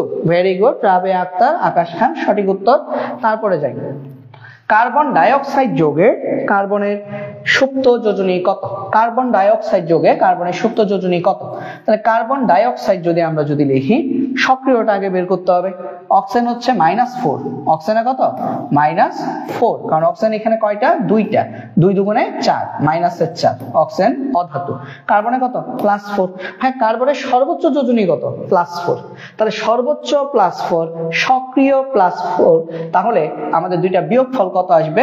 0 আসবে। তাহলে কার্বন ডাইঅক্সাইডে কার্বনের সুপ্ত যোজনী হচ্ছে 0। ঠিক আছে, ওকে, থ্যাংক ইউ। শাহিদা কোনটা জানে 1 দিছো? আমি জানি না, তুমি মনে হয় 20 এর জায়গায় 18 লিখে ফেলছো। আচ্ছা, নাম্বারিংটা একটু ঠিক করে দিও। তারপর দেখো কার্বন মনোক্সাইডে কার্বনের সুপ্ত যোজনী কত? এটা আমরা পারি এখন। দেখো তো, কার্বন মনোক্সাইড এটা কত? 2-, এটা কত? 2+। তাহলে কার্বন মনোক্সাইডে কার্বনের সক্রিয় যোজনী হচ্ছে 2, সক্রিয় যোজনী 2, তাহলে সুপ্ত কত? কার্বনের সর্বোচ্চ যোজনী কত? 4, তাহলে সুপ্ত কত? 4 - 2, তার মানে 2। কার্বন ডাইঅক্সাইডে কার্বন মনোক্সাইডে কার্বনের সুপ্ত যোজনী হচ্ছে 2। ঠিক আছে, আশা করি আমরা এই জিনিসগুলা বুঝতে পারতেছি। তো সক্রিয় যোজনী, সুপ্ত যোজনী, সর্বোচ্চ যোজনী, এই জিনিসগুলো নিয়ে আশা করছি আর কোনো সমস্যা থাকার কথা না। ঠিক আছে, এই জিনিসগুলো নিয়ে আশা করি কারো কোনো সমস্যা হওয়ার কথা না। আচ্ছা, নিচের কোন যৌগটিতে সালফারের সুপ্ত যোজনী 0? এখানে কি উত্তর আছে? সঠিক উত্তর নাই, সঠিক উত্তর নাই। আসলে এখানে 3 হবে, SO3, এটা সঠিক উত্তর। SO3, এটা SO3 হলে এটা সঠিক। ঠিক আছে, এটা SO3 হবে। তাহলে আমরা একটু দেখি, খেয়াল করো SO4 কেন না। দেখো SO4 এ আমাদের সালফেটের অক্সিজেন কত? 4টা, 8, এটা কত? 6। তাহলে এটা তো মানে SO4 তো হয় না, তাই না? কারণ কি SO4 এ কি হয় না? কেন হয় না বলো তো? কারণ SO4 কিন্তু 2-, SO4 কিন্তু একটা যৌগমূলক। কারণ SO4 এ কিন্তু আমাদের দুইটার এক্সট্রা চলে আসছে, SO4 এটা কিন্তু যৌগমূলক। হ্যাঁ, SO4 কিন্তু যৌগমূলক, এটা কিন্তু যৌগ না। যৌগ না হলে আমি আসলে সক্রিয় যোজনী, সুপ্ত যোজনী এগুলা বের করতে পারবো না। ঠিক আছে, এটা হবেই না, SO4 হবে না। কেন SO4 2- হবে না? কারণ এটি যৌগমূলক, এটি যৌগমূলক। আমরা যৌগমূলকের ক্ষেত্রে আমরা সক্রিয় যোজনী, সুপ্ত যোজনী এগুলো আসলে বের করি না। ঠিক আছে, 1 নাম্বার কথা শেষ। তারপর হচ্ছে H2S। H2S আমরা বলি H2S এ দেখো হাইড্রোজেন +2 -2, তাহলে কত? 2। H2S এর ক্ষেত্রে আমাদের সক্রিয় যোজনী হচ্ছে 2, তাহলে H2S এর ক্ষেত্রে আমাদের সালফারের সুপ্ত যোজনী কত? সুপ্ত যোজনী হচ্ছে 6 - 2, তার মানে 4। ঠিক আছে, তারপরে দেখো Na2S টা আগে দেখে ফেলি। হ্যাঁ, Na2S এখানে সোডিয়াম কয়টা? 2টা, তাহলে +2। সোডিয়াম যেহেতু 2টা, তার মানে কি হবে? এটা হবে আমাদের +2। সালফার কত -2। তাহলে এই ক্ষেত্রেও তো আমরা দেখতে পাচ্ছি কি, এই ক্ষেত্রে আমরা দেখতে পাচ্ছি সালফারের সুপ্ত যোজনী 6 - 2 = 4। রইল বাকি কি SO3 sulphur trioxide. Sulphur trioxide আমরা যদি দেখি, এটা হচ্ছে কি -6, এটা হচ্ছে কি -6, এটা হচ্ছে কি +6। তাহলে সালফার ট্রাইঅক্সাইডে আমরা দেখতে পাচ্ছি সালফারের সুপ্ত যোজনী 6 - 6 = 0, অর্থাৎ সঠিক উত্তর সালফার ট্রাইঅক্সাইড। সালফার ট্রাইঅক্সাইডে সালফারের সুপ্ত যোজনী হবে 0। ঠিক আছে, তারপরে যাই। তারপর প্রশ্ন কি বলেছেন, ক্যালসিয়াম ধাতু, ক্যালসিয়াম ধাতুর ইলেকট্রন বিন্যাস হয় নাই, এটা না। ক্যালসিয়াম ধাতুর ইলেকট্রন বিন্যাস কি বলতো, 3d2 হবে না, এটা জায়গায় কি আসবে 4s2। কারণ আমাদের ক্যালসিয়ামের 19তম ইলেকট্রনটা চলে যায় 3d1 এর বদলে 4s1 এবং 4s2 আহ্বায়ক নীতি অনুযায়ী। এর যোজিত ইলেকট্রন দুইটা। যোজিত ইলেকট্রন মানে কি, শেষ কক্ষপথের ইলেকট্রন। দেখো শেষ কক্ষপথের দুইটা ইলেকট্রন আছে, যোজনী 2। হ্যাঁ, কারণ ক্যালসিয়াম একটা ধাতু, ধাতুর শেষ কক্ষপথে যতটি ইলেকট্রন থাকে সেটাই হচ্ছে তার যোজনী। ধাতুর ক্ষেত্রে যোজনী এবং যোজনী ইলেকট্রন সমান হয়। তাহলে সঠিক উত্তর হচ্ছে 2 এবং 3। তারপরে যদি আমরা যাই, কোন যৌগমূলকের যোজনী 1, লিখলেই পারবা ফসফেট। ফসফেট কত বলো, ফসফেট, ফসফেট হচ্ছে PO4 3-, তাহলে এর যোজনী হচ্ছে 3। সালফেট, সালফেট হচ্ছে SO4 2-, এর যোজনী হচ্ছে 2। কার্বনেট, কার্বনেট যৌগমূলকটা এইভাবে লিখে CO3 2-, এর যোজনী হচ্ছে 2। রইল বাকি নাইট্রেট NO3-, নাইট্রেটের যোজনী হচ্ছে 1। ঠিক আছে, নাইট্রেটের যোজনী 1। ওকে, আচ্ছা তোমরা কি পিছিয়ে পিছিয়ে আসো নাকি? আচ্ছা, হয়তোবা লাইভের কারণে তোমরা হচ্ছে একটু পরে পরে আনসার আসতেছে আমার কাছে, বাট হচ্ছে সবাই সঠিক উত্তর দিচ্ছ, দ্যাটস গুড। 24 পর্যন্ত আমরা দেখলাম। বলো তো সবাই, 24 পর্যন্ত কারো কোনো কোয়েশ্চেন আছে কিনা আমাকে একটু বলো। 24 পর্যন্ত তোমাদের কারো কোনো কোয়েশ্চেন আছে কিনা ভাইয়াকে একটু বলো। ঠিক আছে, আমরা আরো 1 ঘন্টা ক্লাসটা কন্টিনিউ করব। 1 ঘন্টায় আরো যতটা এমসিকিউ ভাইয়া করাইতে পারি তোমাদেরকে করাবো ইনশাআল্লাহ। ঠিক আছে,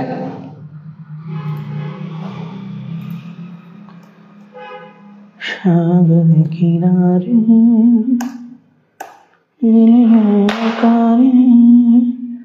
এবং আজকে ক্লাস উপস্থিতি এত কম কেন, আমি কিন্তু হতাশ হয়ে যাচ্ছি। 24-এর ক, ঠিক আছে, ঠিক আছে আকাশ খান, 24-এর ক, ঠিক আছে, ঠিক আছে। তারপরে যাই 25, নিচের কোনটি যৌগমূলক?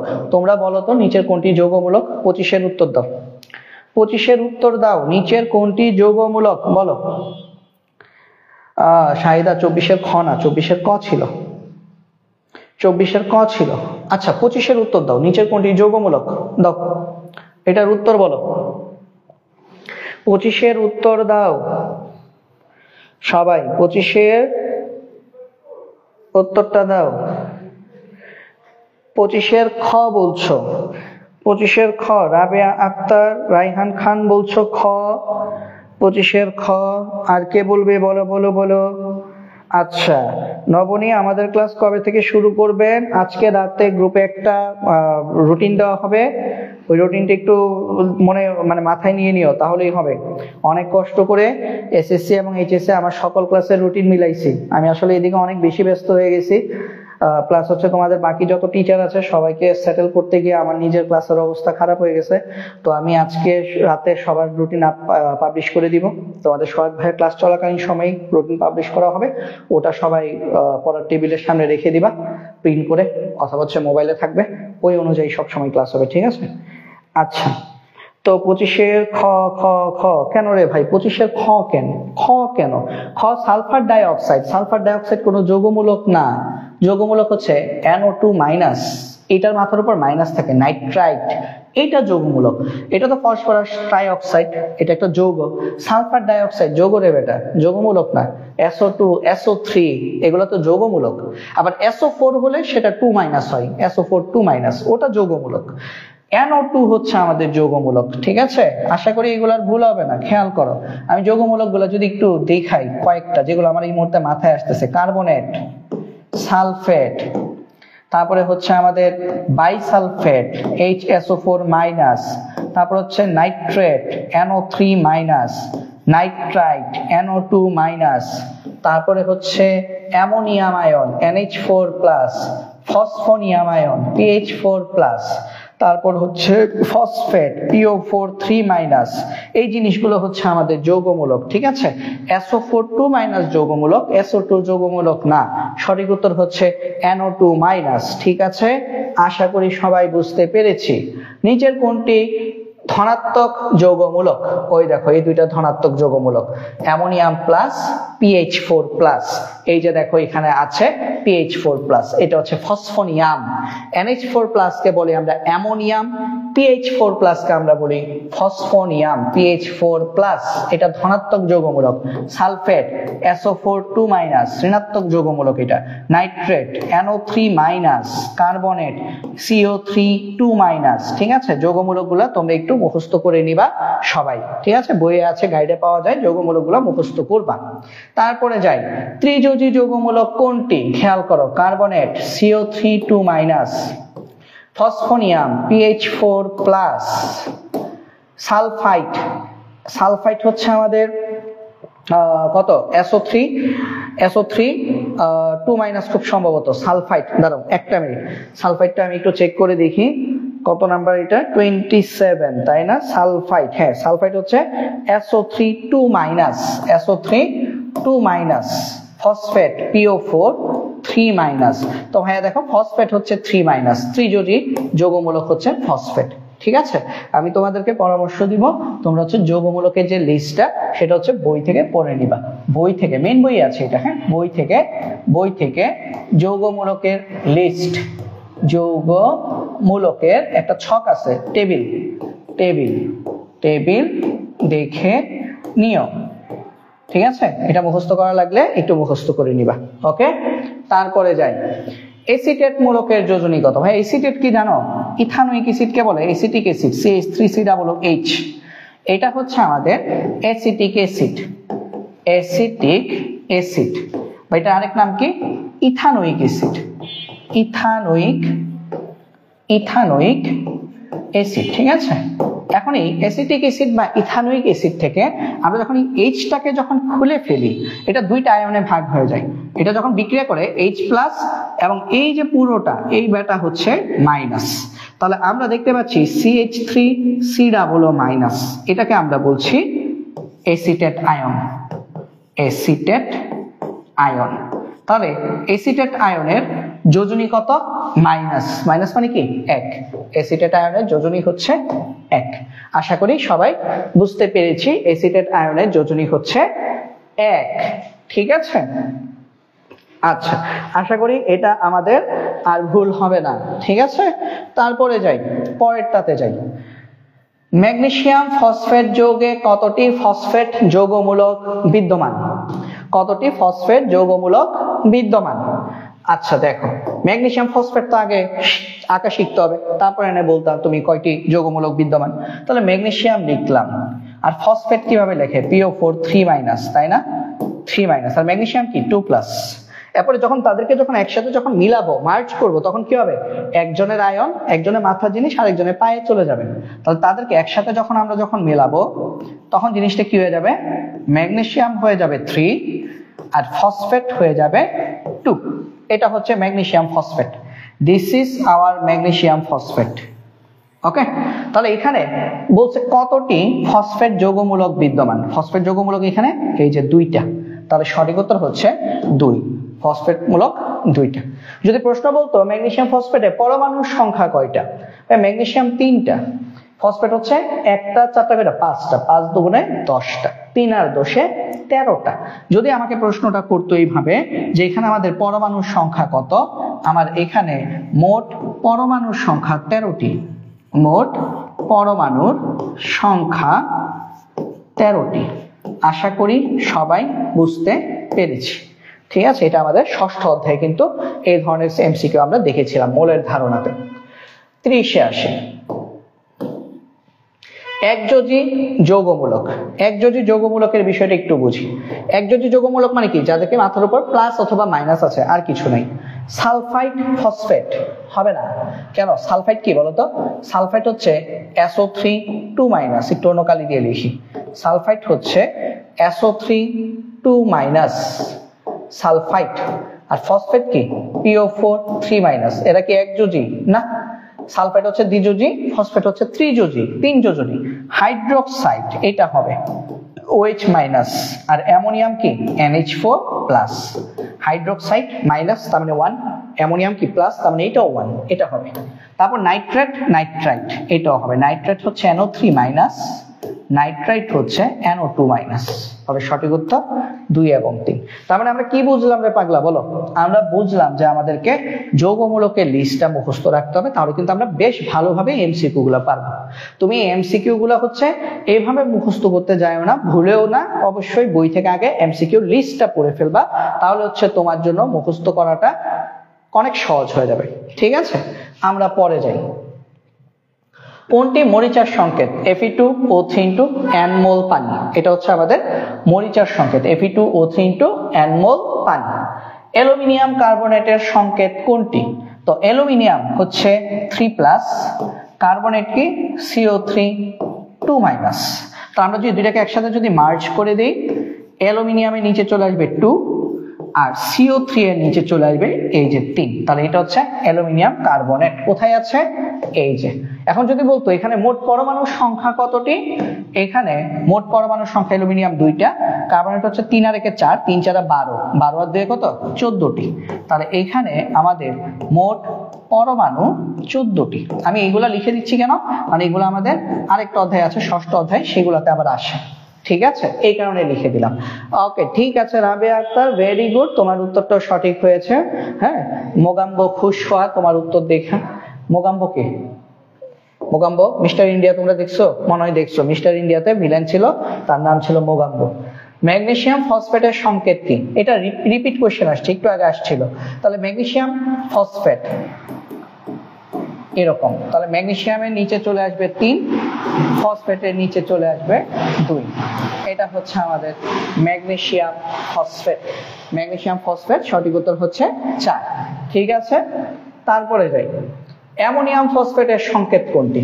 Ammonium NH4+, phosphate PO4 3-। তাহলে মার্চ করে দাও দুইটাকে একসাথে। অ্যামোনিয়ামের নিচে চলে আসবে 3 আর ফসফেটের নিচে চলে আসবে 1+, তাহলে 1 লিখতে হয় না। তাহলে অ্যামোনিয়াম ফসফেটের সংকেত হচ্ছে NH4 3PO4। এই যে এটা হচ্ছে সংকেত NH4 3PO4। এবং যদি তোমাকে যদি কোশ্চেন করে যে বলো তো এখানে মোট পরমাণুর সংখ্যা কতটি, এখানে আমাদের মোট পরমাণুর সংখ্যা হচ্ছে NH4, N একটা, হাইড্রোজেন 4টা, 5টা, 3 দিয়ে গুণ, 3 5 15, আর এখানে আছে আরো 5টা, অর্থাৎ 20টি। NH4 3 বা অ্যামোনিয়াম ফসফেটে আমাদের মোট পরমাণুর সংখ্যা 20টি। ঠিক আছে, তো আশা করি আমরা সবাই বুঝতে পেরেছি। জান্নাতুল ফেরদৌস মিষ্টি, হ্যাঁ উত্তর সঠিক হয়েছে। ঠিক আছে, তোমরা যারা হুটহাট করে একদিন ক্লাস করতে আসো এবং পরের দিন চলে যাও, তাদের জন্য বলছি সবাই আমাদের ফেসবুক পেজে যারা যারা আছো, তোমরা হচ্ছে ভাইয়ার সাথে একটু কন্ট্যাক্ট করো, আমার সাথে কন্ট্যাক্ট করে তোমরা হচ্ছে সবাই আমাদের ফেসবুক গ্রুপে চলে আসো, বা এখানে তোমার পরিচিত কেউ থাকলে তার সাথে যোগাযোগ করে ফেসবুক গ্রুপে অ্যাড হয়ে যাও। কারণ হচ্ছে আমাদের ক্লাস রুটিন কিন্তু পাবলিশ হয়ে গেছে আজকেই। তো আমাদের ক্লাস কিন্তু সপ্তাহে আমাদের সায়েন্সের ক্লাস থাকবে 4 দিন, একদিন ফিজিক্স, একদিন কেমিস্ট্রি, একদিন জেনারেল ম্যাথ, একদিন হায়ার ম্যাথ। ঠিক আছে, তো ওইভাবে আমাদের ক্লাসগুলো কন্ডাক্ট করা আছে। তো তোমরা কিন্তু যদি সপ্তাহে 4 দিন যদি আমাদের কাছে যদি ক্লাসগুলো করো, আশা করি আগামী 3 মাসে 3.5 মাসে তোমাদের প্রস্তুতিটা অনেক অনেক ভালো হবে। ঠিক আছে, তো এই কারণে আমি বলবো যারা ক্লাস করছো কন্টিনিউ করবা। ঠিক আছে, অনেক জায়গায় তোমরা হচ্ছে এর থেকেও জঘন্য কোর্স তোমরা অনেক জায়গায় পেইড হিসেবে কিনে করতেছো, বাট ওটা তোমাদের কাছে ভালো লাগে কেন? ভাইয়া ওটা পেইড কোর্স, টাকা দিয়ে কিনছি। এখন আমার এই কোর্সটা পেইড কোর্স ছিল, পরে আমি এটা ফ্রি করে দিছি। এখন ফ্রি করে দেওয়াতে আমি দেখি অনেক স্টুডেন্টের কাছে, অনেক স্টুডেন্ট হচ্ছে এরকম, মানে ওরা স্টুডেন্টের কাতারে পড়ে না, তারা বেয়াদবি করে, বেয়াদব। তো তাদের কথা বলে লাভ নাই, বাট তারা কি করে, তারা এরকম একটা অ্যাটিটিউড দেখায় যে আপনি ফ্রি দিচ্ছেন তার মানে আপনি পড়াইতে পারেন না। যারা ফ্রি, যারা পেইড কোর্স পড়াচ্ছে তাদের থেকে আমরা খারাপ পড়াই না, মানে তার থেকে অনেক ভালো করে, ওরকম কিছু বলবো না, বাট আমাদের কোর্সগুলো পেইড কোর্স ছিল, বাট আমরা তোমাদের কথা চিন্তা করি এগুলোকে হচ্ছে এই বছর নন পেইড কোর্স হিসেবে রাখছি। ঠিক আছে। তো এই জন্য মানে ফ্রি কোর্স দিছেন, ফ্রি কোর্স তার মানে তো এটা ভালো না, ওটা চিন্তা করার কিছু নাই। যারা 2-4টা ক্লাস করছো তারা জানো আসলে কোর্সগুলো কিরকম হচ্ছে। দেখো ক্যালসিয়াম পারম্যাঙ্গানেটের একটি অণুতে কয়টি পরমাণু থাকে? হ্যাঁ, পারম্যাঙ্গানেট মানে কি আগে এইটা বুঝি। আমাদের যদি এখন যদি বলি পটাশিয়াম পারম্যাঙ্গানেট লিখো, সবাই লিখে ফেলতে পারবা।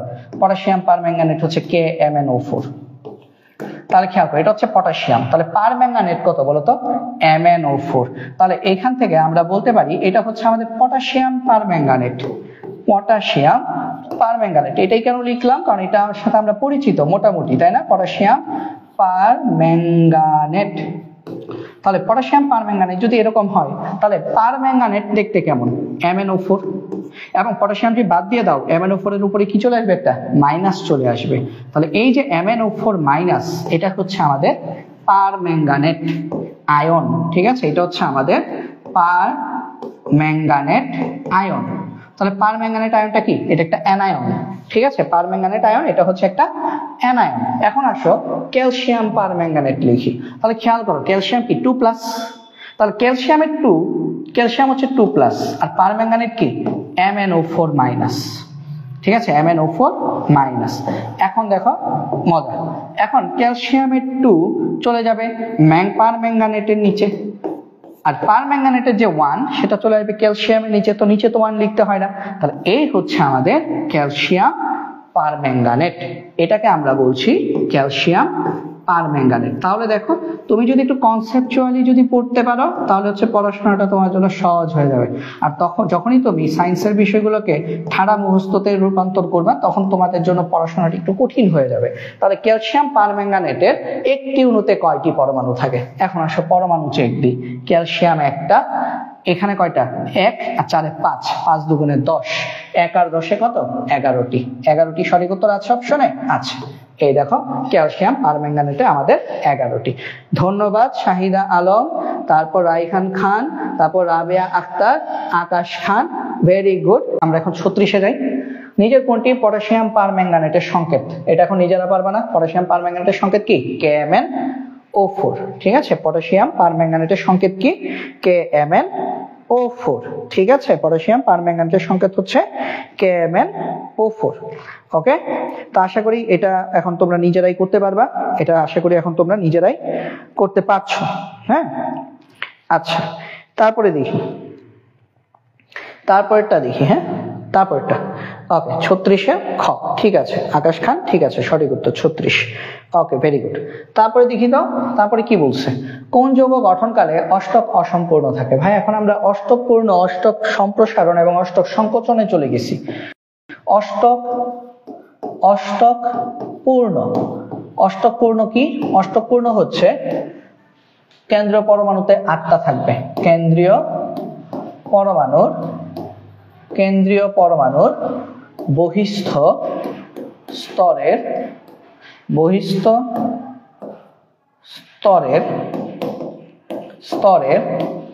ইলেকট্রন সংখ্যা যদি 8-এর সমান হয় তাহলে আমরা সেটাকে বলবো অষ্টক পূর্ণ। অষ্টক সংকোচন কখন বলবো? অষ্টক সংকোচন তোমরা আশা করি বুঝবা যদি আমাদের এই কেন্দ্রীয় পরমাণুর বহিস্থ স্তরের ইলেকট্রন সংখ্যা 8 থেকে কম আসে তাহলে হচ্ছে অষ্টক সংকোচন। আর অষ্টক সম্প্রসারণ কখন হবে? অষ্টক সম্প্রসারণ হবে যদি কেন্দ্রীয় পরমাণুর বহিস্থ স্তরের ইলেকট্রন সংখ্যা 8-এর থেকে বেশি হয়, তখন অষ্টক সম্প্রসারণ হবে। ঠিক আছে, অলরেডি একজন উত্তর দিয়েও ফেলছে। হ্যাঁ ঠিক আছে, যেটা উত্তর দিয়েছো শাহিদা ওটাই সঠিক আসলে।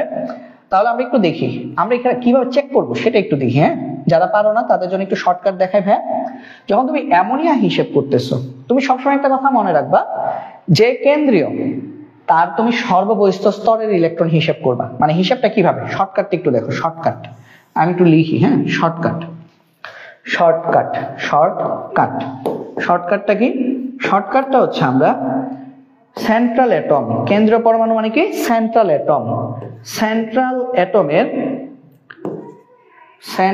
অ্যাটমের বহিস্থ স্তরের ইলেকট্রন কাউন্ট করবো আমরা। সেন্ট্রাল অ্যাটম মানে কি? কেন্দ্রীয় পরমাণু, এটা মনে রেখো। হ্যাঁ, বহিস্থ স্তরের আমরা কি কাউন্ট করব? ইলেকট্রন সংখ্যা কাউন্ট করব।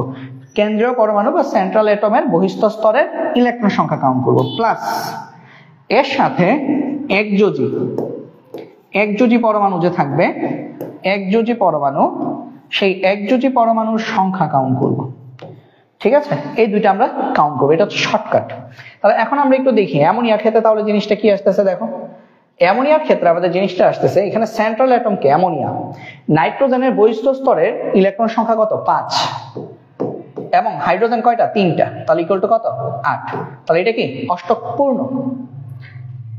ফসফিন গ্যাস PH3, ফসফিন, ফসফরাসের শেষ কক্ষপথে ইলেকট্রন কয়টা থাকে? 5টা। 15 না? ইলেকট্রন বিন্যাস করলে 1:2 2:2 2p6 3s2 3p3, 5টা। এবং হাইড্রোজেন কয়টা? 3টা, 8। তাহলে ফসফিন গ্যাস এটাও হচ্ছে আমাদের একটা অষ্টক পূর্ণ।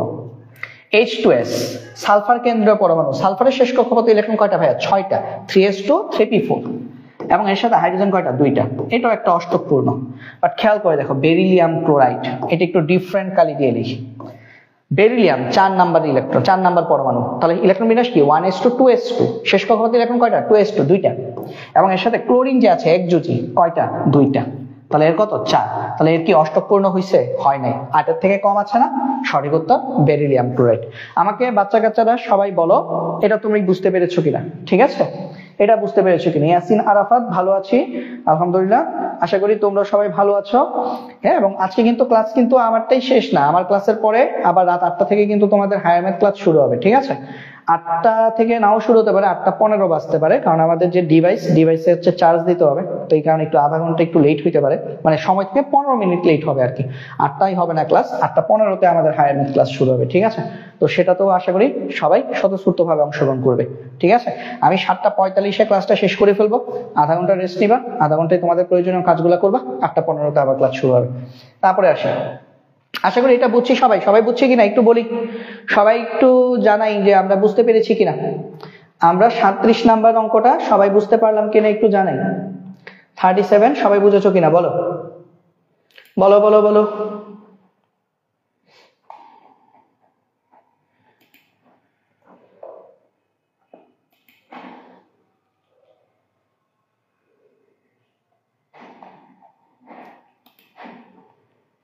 আচ্ছা ঠিক আছে, আমরা পরেরটাতে যাই।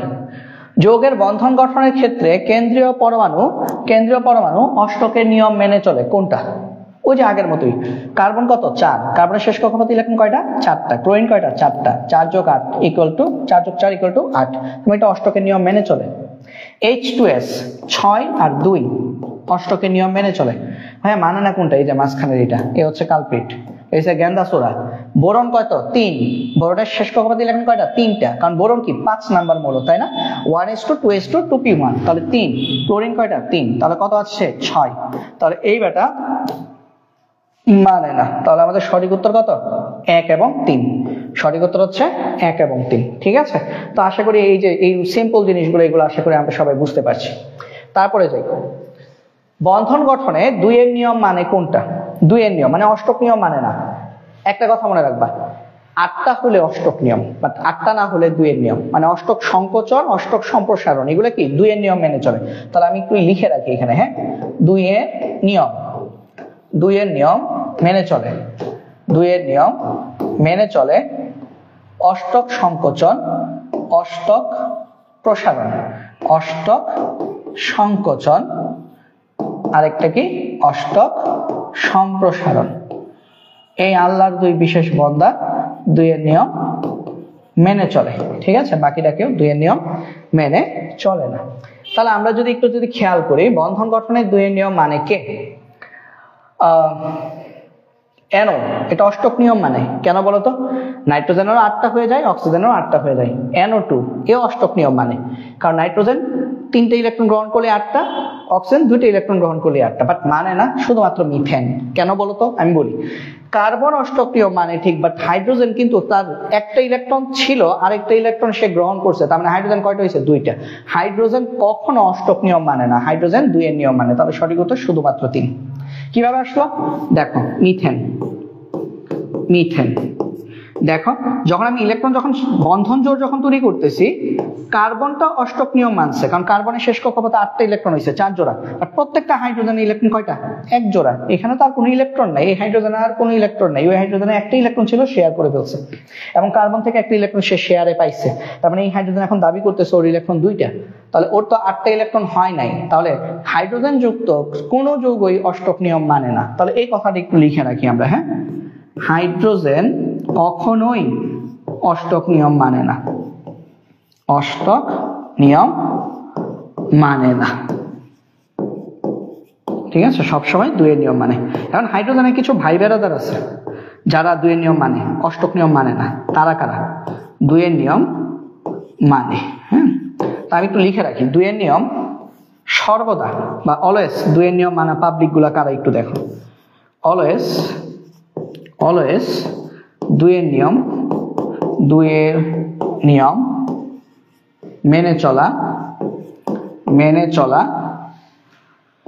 পাবলিক, এভাবে লিখে, পাবলিক হলো হাইড্রোজেন, হিলিয়াম তো নিজে নিষ্ক্রিয় গ্যাস, তারপর লিথিয়াম, বেরিলিয়াম এবং বোরন, এই 4 জন সব সময় 2 এর নিয়ম মেনে চলে, ঠিক আছে, কারণ ওদের অষ্টক নিয়ম মানার কোনো সুযোগই নেই, এরা সব সময় 2 এর নিয়ম মেনে চলে। ওকে, তারপরে যাই, 2 এর নিয়ম মেনে চলে কোনটি? ওই যে ভাই বেরাদার চলে আসছে, লিথিয়াম এবং হাইড্রোজেন। কার্বন অষ্টক নিয়ম মেনে চলে, কার্বন কিন্তু 2 এর নিয়ম মানে না, ঠিক আছে। তারপরে যাই, কোন মৌলটি যোজনী শূন্য? নিষ্ক্রিয় গ্যাসের যোজনী শূন্য, ক্রিপ্টন, ক্রিপ্টনের যোজনী শূন্য, ঠিক আছে। তারপর আমরা দেখি নিষ্ক্রিয় গ্যাসের যোজনী কত? নিষ্ক্রিয় গ্যাসের যোজনী শূন্য, ঠিক আছে, নিষ্ক্রিয় গ্যাসের যোজনী শূন্য। তারপর দেখো 1:2, 2:2, 2p6, 3:2, 3p6, 3d10, 4:4, 4p6 electron বিন্যাসটি কোন মৌলের? একটা জিনিস বুঝতে পারছো, NH2 NP6 আছে, NH2 NP6, তার মানে এটা যাই হোক, এটা একটা নিষ্ক্রিয় গ্যাসের, অবশ্যই এটা একটা নিষ্ক্রিয় গ্যাসের, তাই না? নিষ্ক্রিয় গ্যাসের হবে, নিষ্ক্রিয় গ্যাস, নিষ্ক্রিয় গ্যাসের। এখন এখানে নিষ্ক্রিয় গ্যাস সবগুলো নিষ্ক্রিয় গ্যাস দেওয়া আছে। নিষ্ক্রিয় গ্যাসের সিরিয়ালটা কি তোমাদের মনে আছে? হিলিয়াম, নিয়ন, আর্গন, ক্রিপ্টন, জ্যানন, রেডন এবং আরেকটা কি? অর্গানেসন। এটা হচ্ছে 1 সিরিজ, তার মানে এটার জন্য হচ্ছে আমাদের ইলেকট্রন বিন্যাস হচ্ছে 1:2, 2s, এটা হচ্ছে 1:2, এটার জন্য হচ্ছে যাই থাকুক লাস্ট হচ্ছে 2:2, 2p6, এটার জন্য হচ্ছে 3:2, 3p6, এটার জন্য হচ্ছে 4:2, 4p6, তার মানে আমাদের এখানেও আছে 4:2, 4p6, আনসার হচ্ছে ক্রিপ্টন। তারপর এগুলো একটু লিখে দিই, এটা হচ্ছে 5:2, 5p6, রেডন হচ্ছে 6:2, 6p6 এবং অর্গানেসন 7:2, 7p6। ওকে, এটা হচ্ছে আমাদের আনসার, ক্রিপ্টন হচ্ছে আমাদের সঠিক উত্তর, 4:2, 4p6, ক্রিপ্টন হচ্ছে আমাদের সঠিক উত্তর, 4:2, 4p6, ঠিক আছে। হ্যাঁ, নেট অনেক স্লো আমার এখানেও আজকে ভাইয়া, নেট অনেক স্লো, খুবই খুবই খুবই বাজে নেট আজকে। তারপর যাই, নিচের যৌগগুলোর মধ্যে একই নিষ্ক্রিয় গ্যাসের ইলেকট্রন কাঠামো আছে কোনটিতে? আচ্ছা, একটু আদানটা শেষ হোক। এবং আজকে নেট স্লো এবং আজকে উপস্থিতিও অনেক অনেক স্লো, তাই না? আজকে আমাদের উপস্থিতিটাও অনেক অনেক স্লো দেখা যাচ্ছে।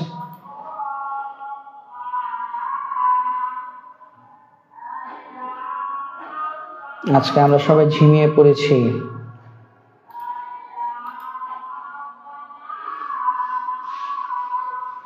এই যে আমি এখন 44-এ আছি, তোমরা এখনো 43-এর আনসার দিচ্ছ।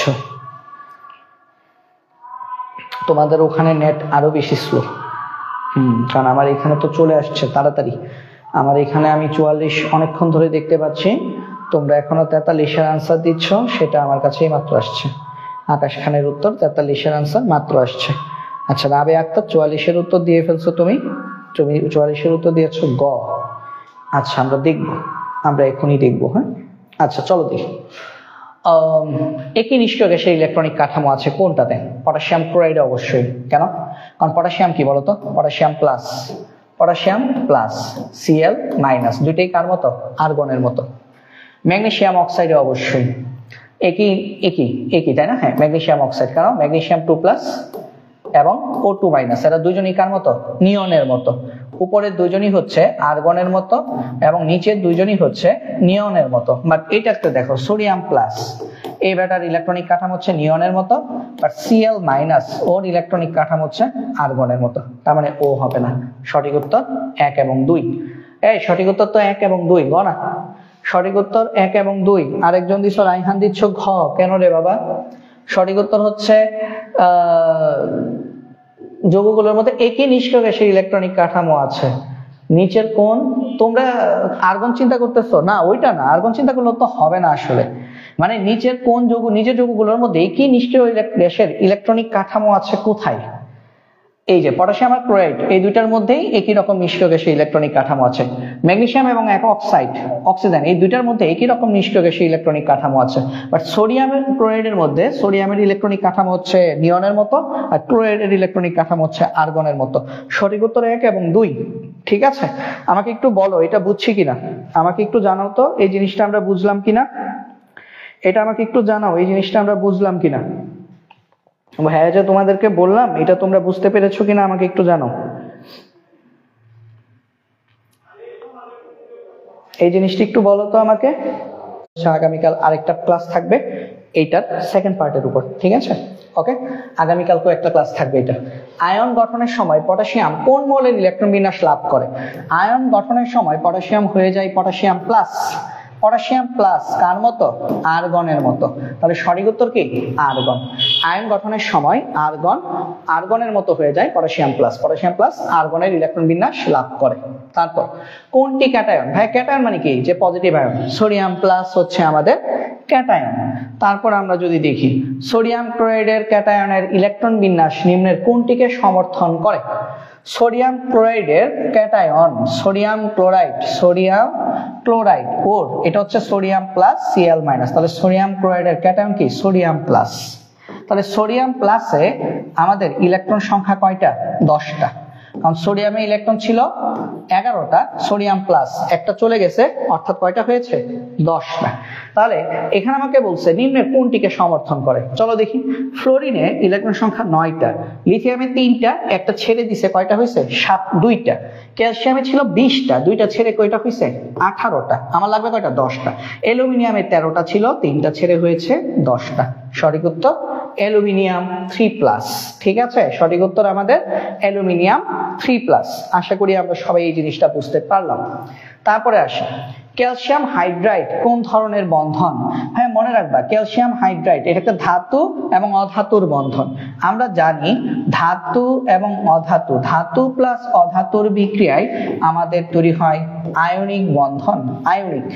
আর আমাদের দুইটা অধাতুর মধ্যে যে বন্ধন হয় ইলেকট্রন শেয়ারের মাধ্যমে, সেটা হচ্ছে আমাদের সমযোজী বন্ধন।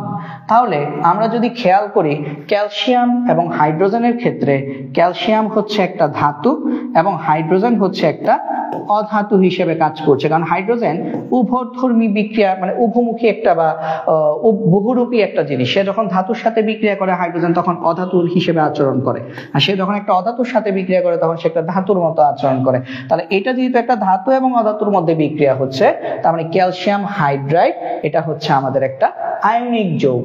ঠিক আছে, সহজ কথা, ধাতব হাইড্রাইড, সকল ধাতব হাইড্রাইডই আয়নিক যৌগ। এটা লিখে রাখতে পারো। কি লিখবা? সকল ধাতব হাইড্রাইড, ধাতব হাইড্রাইড মানে ধাতুর সাথে হাইড্রোজেনকে আমরা কি বলি? ধাতব হাইড্রাইড।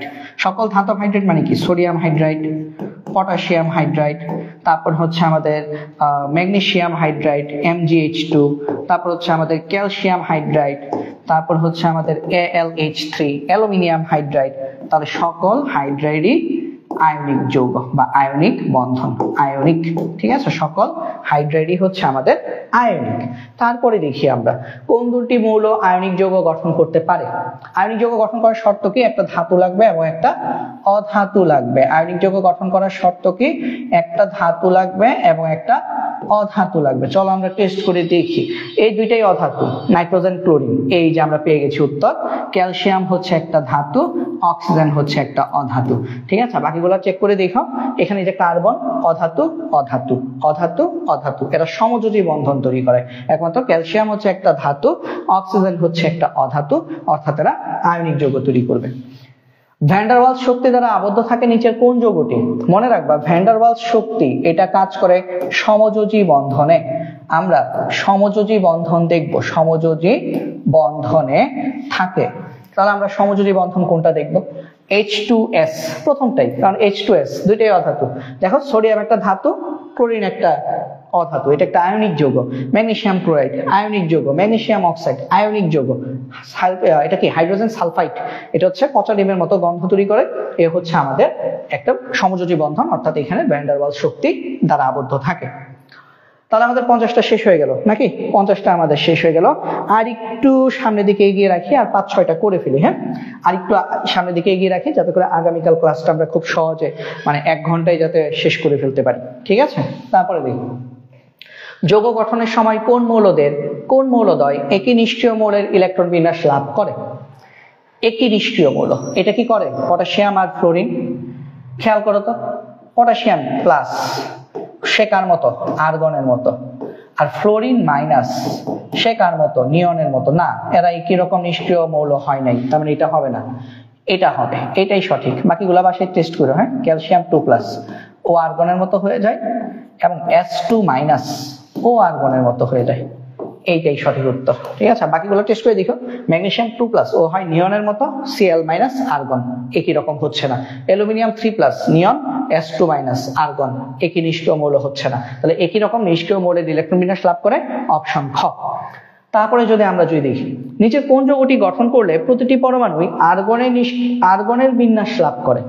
নিচের কোন যৌগটি গঠন করলে প্রতিটি পরমাণুই আর্গনের বিন্যাস লাভ করে? আর্গন। এটাও তোমরা বাসায় টেস্ট করো, এটাই সঠিক হবে। বাকিগুলো টেস্ট করে দেখো। হ্যাঁ, এটার জন্য কি আসে বলো? ক্যালসিয়াম 2+, ক্যালসিয়াম 2+ মানে কি? আর্গন।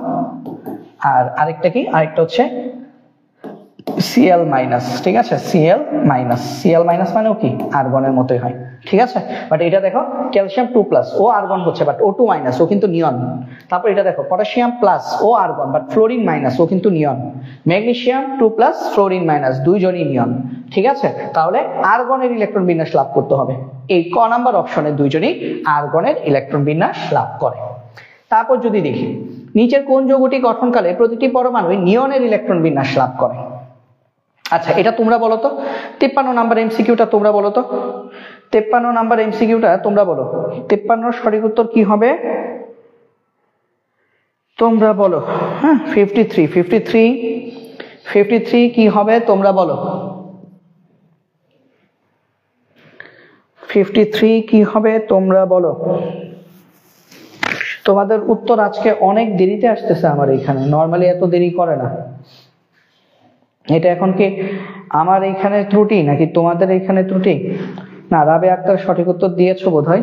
তোমাদের ওখানেও মনে হয় কিছু ত্রুটি আছে, তোমাদের ওখানে বেশিরভাগ জায়গায় আজকে মনে হচ্ছে নেট স্লো। দেখি তো একটু। হ্যাঁ, নিয়নের ইলেকট্রন বিন্যাস লাভ করে, সঠিক উত্তর গ। ঠিক আছে, অবশ্যই সঠিক উত্তর গ। আর্গনের অনুরূপ ইলেকট্রন বিন্যাস দেখা যায় এই দুইটা। ব্রোমাইড এটা ক্রিপ্টনের মতো ইলেকট্রন বিন্যাস অর্জন করছে, 35 ছিল, একটা গ্রহণ করে 36 হয়েছে। তারপর ওকে, আর আরেকটু যাই। হ্যাঁ, আরেকটু যাই। দেখো 60 পর্যন্ত করে ফেলি, কালকের জন্য কম রাখি। হ্যাঁ, কালকের জন্য কম রাখি। দেখো লিথিয়াম এ কি? এ হচ্ছে আমাদের লিথিয়ামের নিচে কি? সোডিয়াম। তারপর কি? ম্যাগনেসিয়াম। তারপর এটা কি? এটা হচ্ছে অ্যালুমিনিয়াম। এটা কি? সিলিকন। এটা কি? ফসফরাস। এটা কি? সালফার। এটা কি? ক্লোরিন। এই যে আর্গন। ঠিক আছে, সিরিয়াল। বলছে এ ও এম এর কোন ধরনের যৌগ বন্ধন গঠিত হবে? এ হচ্ছে সোডিয়াম, এম হচ্ছে ক্লোরিন, তাহলে সোডিয়াম ক্লোরাইড তৈরি হবে, তাই না? এ আর এম এর বন্ধনটা কি হবে? এম ইকুয়াল টু আমরা কি পাচ্ছি? Sodium chloride. সোডিয়াম ক্লোরাইড কি? সোডিয়াম ক্লোরাইড হচ্ছে একটা আয়নিক যৌগ, এবং এটা আয়নিক যৌগ হবে। ওকে, তারপর বি ও এম দ্বারা গঠিত যৌগের সংকেত কি? হ্যাঁ, বি কি? বি হচ্ছে আমাদের ম্যাগনেসিয়াম, আর এম কি? ক্লোরিন। বি এবং এম দ্বারা গঠিত যৌগের সংকেত হচ্ছে ম্যাগনেসিয়াম ক্লোরাইড। তো ম্যাগনেসিয়াম কি? বি, ক্লোরিন কি? এম, তার মানে Bm2। সঠিক উত্তর হচ্ছে Bm2। ওকে, বি এবং এম দ্বারা গঠিত যৌগের সংকেত হচ্ছে Bm2। ঠিক আছে, তারপরে যাই 57। উদ্দীপকের আলোকে নিচের দুটি প্রশ্নের উত্তর দাও। ওকে ফাইন, 57, 58 দিতে বলছে। ওয়াই হচ্ছে 19, তার মানে এটা হচ্ছে পটাশিয়াম, আর এটা হচ্ছে ফ্লোরিন। তাহলে আমরা বুঝতে পারলাম ওয়াই হচ্ছে আমাদের পটাশিয়াম, আর জেড হচ্ছে আমাদের ফ্লোরিন। ঠিক আছে, ওয়াই পটাশিয়াম, জেড হচ্ছে ফ্লোরিন। জেড এর একটি অণুর ভর কত? ফ্লোরিনের একটা অণুর ভর কত? তো 1 মোল ফ্লোরিন অণু সমান কত? 1 মোল ফ্লোরিন, ফ্লোরিন মানে কি? ফ্লোরিন গ্যাস, কারণ ফ্লোরিন কি দ্বিপরমাণু। তাহলে 1 মোল ফ্লোরিনের পারমাণবিক ভর হচ্ছে 19, 19 দুগুণে কত? 38 গ্রাম। ঠিক আছে, আমাকে বলছে একটা অণুর ভর কত, একটা অণুর ভর কত। তাহলে 1 মোল ফ্লোরিন মানে কি? 6.023 × 10⁻23 অ্যাভোগাড্রো সংখ্যক। এতটি ফ্লোরিন অণুর ভর কত? 38 গ্রাম। এতটি ফ্লোরিন অণুর ভর 38 গ্রাম। তাহলে আমরা বের করব একটি ফ্লোরিন অণুর ভর কত, একটি ফ্লোরিন অণুর ভর কত? 38 ভাগ 6.023 × 10⁻23 গ্রাম। তাহলে কত আসে?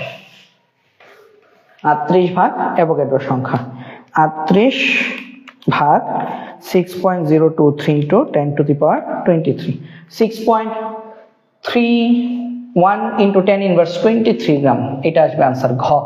6.31 × 10⁻23 গ্রাম, এটা হচ্ছে সঠিক উত্তর। ঠিক আছে, এখানে 312 আসছে, 31 × 10⁻23। ঠিক আছে, ওকে। রাবিয়া সঠিক উত্তর হয়নি ভাইয়া, তোমার সঠিক উত্তর হবে ঘ নাম্বারটা হবে। ঠিক আছে, খ হচ্ছে না, ঘ হবে। হ্যাঁ, তোমার খ কেন হলো আমি জানি না। ফ্লোরিনের আণবিক ভর হচ্ছে 38, একটা অণুর ভর বের করতে বলছে ভাই, এখানে কিন্তু পারমাণবিক ভর বলে নাই। তারপরে আসি, আচ্ছা তারপর ওয়াই এবং জেড, পটাশিয়াম ফ্লোরাইড অবশ্যই। তাহলে পটাশিয়াম ফ্লোরাইডটা কি? আয়নিক বন্ধন গঠন করে। আচ্ছা, এখানে প্রচুর কি লিখছে এরা, যারা টাইপ করছে, এই জন্যই আসলে আমি পরবর্তীতে টাইপরাইটার বাদ দিয়ে দিছি। তোমাদের ফিজিক্স ক্লাস যেগুলো হবে সেগুলো সরাসরি আমি নিজেই মানে কাজ করছি ওটা নিয়ে, কারণ টাইপরাইটাররা নিজের মনমানি করে, মনে করে যে আমরা তো আসলে দেখবই না, কিন্তু পরে যখন ক্লাস করাই তখন আসলে আমরা এটা মানে মান সম্মান আমাদের যায়, ওদের কি। আচ্ছা দেখো, পটাশিয়াম ফ্লোরাইডের যৌগ কঠিন অবস্থায় বিদ্যুৎ পরিবহন করে না, আয়নিক যৌগগুলো আমাদের আয়নিত অবস্থায় বিদ্যুৎ পরিবহন করে। ঠিক আছে, আয়নিত অবস্থায় বিদ্যুৎ পরিবহন করে, কঠিন অবস্থায় বিদ্যুৎ পরিবহন করে না। তারপর বন্ধন গঠনে অষ্টক নিয়ম মেনে চলে। হ্যাঁ, পটাশিয়াম সে একটা ইলেকট্রন হারিয়ে আর্গনের মতো হয়, ফ্লোরিন একটা ইলেকট্রন গ্রহণ করে নিয়নের মতো হয়, দুজনেই অষ্টক নিয়ম মেনে চলে। সঠিক উত্তর 1 এবং 3। তারপরে যাই, PCl5 যৌগের কেন্দ্রীয় পরমাণু সর্বশেষ শক্তি স্তরে বন্ধন জোড় ইলেকট্রন সংখ্যা কতটি? PCl5 এর কেন্দ্রীয় পরমাণু কোনটা ভাইয়া? ফসফরাস। তাহলে PCl5টা আগে তুমি এঁকে ফেলো। হ্যাঁ, যদি ওইটা না এঁকেও পারা যায়, আমি আগে তোমাদেরকে এঁকে শেখাই, তারপরে শর্টকাটটা দেখাই। শর্টকাট তো আমরা জানি সবাই, তাই না? শর্টকাটটা তো আমরা এমনও জানি সবাই। ফসফরাসের শেষ কক্ষপথে ইলেকট্রন কয়টা? 5টা। তাহলে এই যে 5টা ডট দিলাম, 5টা ডট দিলাম। এবং ক্লোরিনের গুলা ধরে নাও ক্রস, ক্লোরিনের শেয়ারকৃত ইলেকট্রন গুলো হচ্ছে ক্রস। তাহলে এখানে কয় জোড়া আছে? 1 জোড়া, 2 জোড়া, 3 জোড়া, 4 জোড়া, 5 জোড়া। ঠিক আছে, বন্ধন জোড় ইলেকট্রন সংখ্যা কয়টি? 5টি। সঠিক উত্তর হচ্ছে 5 জোড়া বন্ধন জোড় আছে। ঠিক আছে, এমনিতে তুমি সহজে কিভাবে করতে পারো, শর্টকাটটা কি? ফসফরাসের কেন্দ্রীয় পরমাণু সেন্ট্রাল অ্যাটম এখানে কয়টা? সেন্ট্রাল অ্যাটমের ইলেকট্রন সংখ্যা হচ্ছে, সেন্ট্রাল অ্যাটম কি? ফসফরাস। আর আমাদের একজোটি বা সারাউন্ডিং অ্যাটম কি? ক্লোরিন। ঠিক আছে, ফসফরাস সেন্ট্রাল অ্যাটম, কেন্দ্রীয় পরমাণু হচ্ছে ফসফরাস, আর সারাউন্ডিং অ্যাটম মানে ফসফরাসকে ঘিরে আছে কে? ক্লোরিন। তাহলে আমরা এখান থেকে লিখতে পারি কেন্দ্রীয় পরমাণু বা সেন্ট্রাল অ্যাটমের বহিস্থ ইলেকট্রন সংখ্যা কয়টা? 5টা। আর একজোটি পরমাণু কয়টা? 5টা। তাহলে টোটাল কত হলো? 10 জোড় মানে কি? 5 জোড়া। তাহলে এটা দিয়ে আমরা বের করতে পারি যে আমাদের বন্ধন জোড় ইলেকট্রন সংখ্যা হচ্ছে 5। কেউ ভুলে 10 দিও না, ঠিক আছে? কারণ বন্ধন জোড় বলছে, কয় জোড় বলছে, তাহলে কয় জোড়? উত্তর হচ্ছে 5 জোড়। ঠিক আছে, আকাশ খানের উত্তর সঠিক, রাবেয়া আক্তারের উত্তর সঠিক হয়েছে। তারপর এটা আমাদের লাস্ট। হ্যাঁ, এটা দিয়ে আমরা আজকে শেষ করব। 61 থেকে আমরা আগামীকাল করব ইনশাআল্লাহ। ঠিক আছে, ফসফরাস ট্রাইক্লোরাইড অণুতে কতটি সমযোজী বন্ধন আছে? সহজ, ফসফরাস ট্রাইক্লোরাইড তিনটা। এই যে দেখো 3টা। ঠিক আছে, এই যে ফসফরাস একটা, ক্লোরিন একটা, 3টা বন্ধন জোড় আছে। আর ফসফরাসের 1 জোড়া মুক্ত জোড় ইলেকট্রন থাকে। তাহলে এখানে বন্ধন জোড়, বন্ড পেয়ার বা বিপি হচ্ছে 3 জোড়া, আর লন পেয়ার বা মুক্ত জোড় এটা হচ্ছে আমাদের 1 জোড়া। এবং এখানে সমযোজী বন্ধন কয়টা? 1 2 3। এই যে 3টা সমযোজী বন্ধন আছে, 1 2 এবং 3, এই তিনটা হচ্ছে আমাদের সমযোজী বন্ধন। ওকে, আশা করি সবাই বুঝতে পেরেছি। হ্যাঁ, সঠিক উত্তর গ। তো আমাদের আজকের আমরা ক্লাসটা একটু তড়িঘড়ি করে শেষ করছি, এবং তোমরা বলছিলা ভাইয়াকে যে ভাইয়া আপনি যদি আমাদেরকে একটু ধীরে সুস্থে পড়ান তাহলে আমাদের বুঝতে সুবিধা হবে। এর থেকে আর ধীরে সুস্থে আসলে পড়ানো যায় না। আজকে পড়াতে গিয়ে আমার অনেক কষ্ট হয়েছে, কেন বলো? কারণ হচ্ছে এত ধীরে সুস্থে পড়াইতে গেলে আসলে মনে হয় আমি ভুলে গেছি সবকিছু। আসলে আমরা তো একটা এমসিকিউ দেখলেই, মনে করো প্রশ্নটা দেখলে উত্তর না দেখলেও বলে দিতে পারি মোটামুটি আল্লাহর রহমতে যে এটার উত্তর কি হবে। বাট কথা হচ্ছে এখন তোমাদেরকে তোমরা যখন বলছো যে ভাই অনেকেই আছি আমি জানি যে টেস্ট পরীক্ষা শেষ আর 3 মাস আছে, ঠিক আছে, বাট তার সত্ত্বেও হচ্ছে তোমার বেসিক ক্লিয়ার না। তো সবার কথা চিন্তা করে ভাইয়া একটু স্লোলি পড়াচ্ছি। যদি স্লোলি না পড়াইতাম তাহলে কিন্তু 1.5 ঘন্টা আমাদের 100 এমসিকিউ শেষ হয়ে যেত। আজকে কিন্তু আমাদের সবগুলো এমসিকিউ শেষ হয়ে যেত, বাট এই যে দেখো একটু স্লোলি পড়ানোর কারণে আমরা কিন্তু আজকের ক্লাসে সবগুলো শেষ করতে পারলাম না। তবে প্যারা নাই, আমি একটু এক্সট্রা টাইম দিয়েই পড়াচ্ছি, সমস্যা হবে না ইনশাল্লাহ। তবে তোমাদের কাছে আমার যেটা হচ্ছে তাগাদ থাকবে সেটা হচ্ছে তোমরা ক্লাসগুলো একটু রেগুলার করবে, এবং এই যে ক্লাসে যে উপস্থিতি, এই উপস্থিতিটা আসলে আমাদেরকে হতাশ করে। উপস্থিতিটা যদি ভালো হয় তখন আমাদের ক্লাস নিতে ভালো লাগে, কারণ ক্লাস কোয়ালিটি বলো, ক্লাসের সবকিছুই যদি আমরা বলি, তোমরাই বিচার করবা যে আসলে ক্লাসগুলো আসলে কোনো অবস্থাতে আসলে একটা পেইড ক্লাস থেকে কম না। এই ক্লাসগুলো আসলে পেইড ক্লাসও অনেক সময় অনেকে অফার করতে পারে না, বাট আমরা এই ক্লাসগুলো, এই কোর্সগুলো আমি তোমাদেরকে হচ্ছে আমরা ফ্রিতে অফার করছি। তো ফ্রিতে অফার করার কারণে এই কোর্সগুলোর দাম কমাই ফেলো না তোমরা, এগুলো হচ্ছে আমাদের ভালোবাসা তোমাদের জন্য গিফট। হ্যাঁ, ভাইয়াদের ভালোবাসা তোমাদের জন্য গিফট। তো গিফট হিসেবে এগুলাকে নিবা, এবং এগুলাকে আসলে তোমরা ওইরকম ভাবে দেখলে হবে না যে এটা তো আসলে ফ্রি।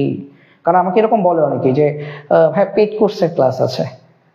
পেইড কোর্সের ক্লাস তারা এর থেকে ভালো নেই বলে আমার মনে হয় না, ঠিক আছে। পেইড এখন এটি একটা মানে মেন্টাল একটা ব্যাপার চলে আসে আর কি, জানি ওটা কিনছি, ওটাতে হয়তো বা ক্লাসটা ভালো হবে।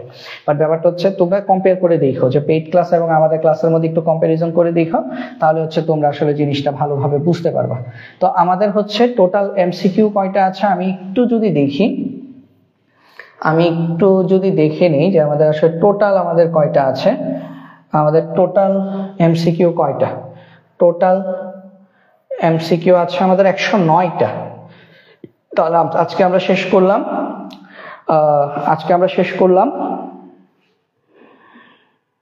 কয়টা? আজকে আমরা শেষ করেছি হচ্ছে টোটাল আমাদের 60টা, আর আমাদের বাকি এমসিকিউ আছে হচ্ছে আরো আমাদের 49টার মতো। তো সেই এমসিকিউ গুলা ইনশাল্লাহ আমরা আগামীকাল শেষ করব। আমাদের বাকি যে অংশটা আছে সেটা আমরা আগামীকাল শেষ করব, ঠিক আছে।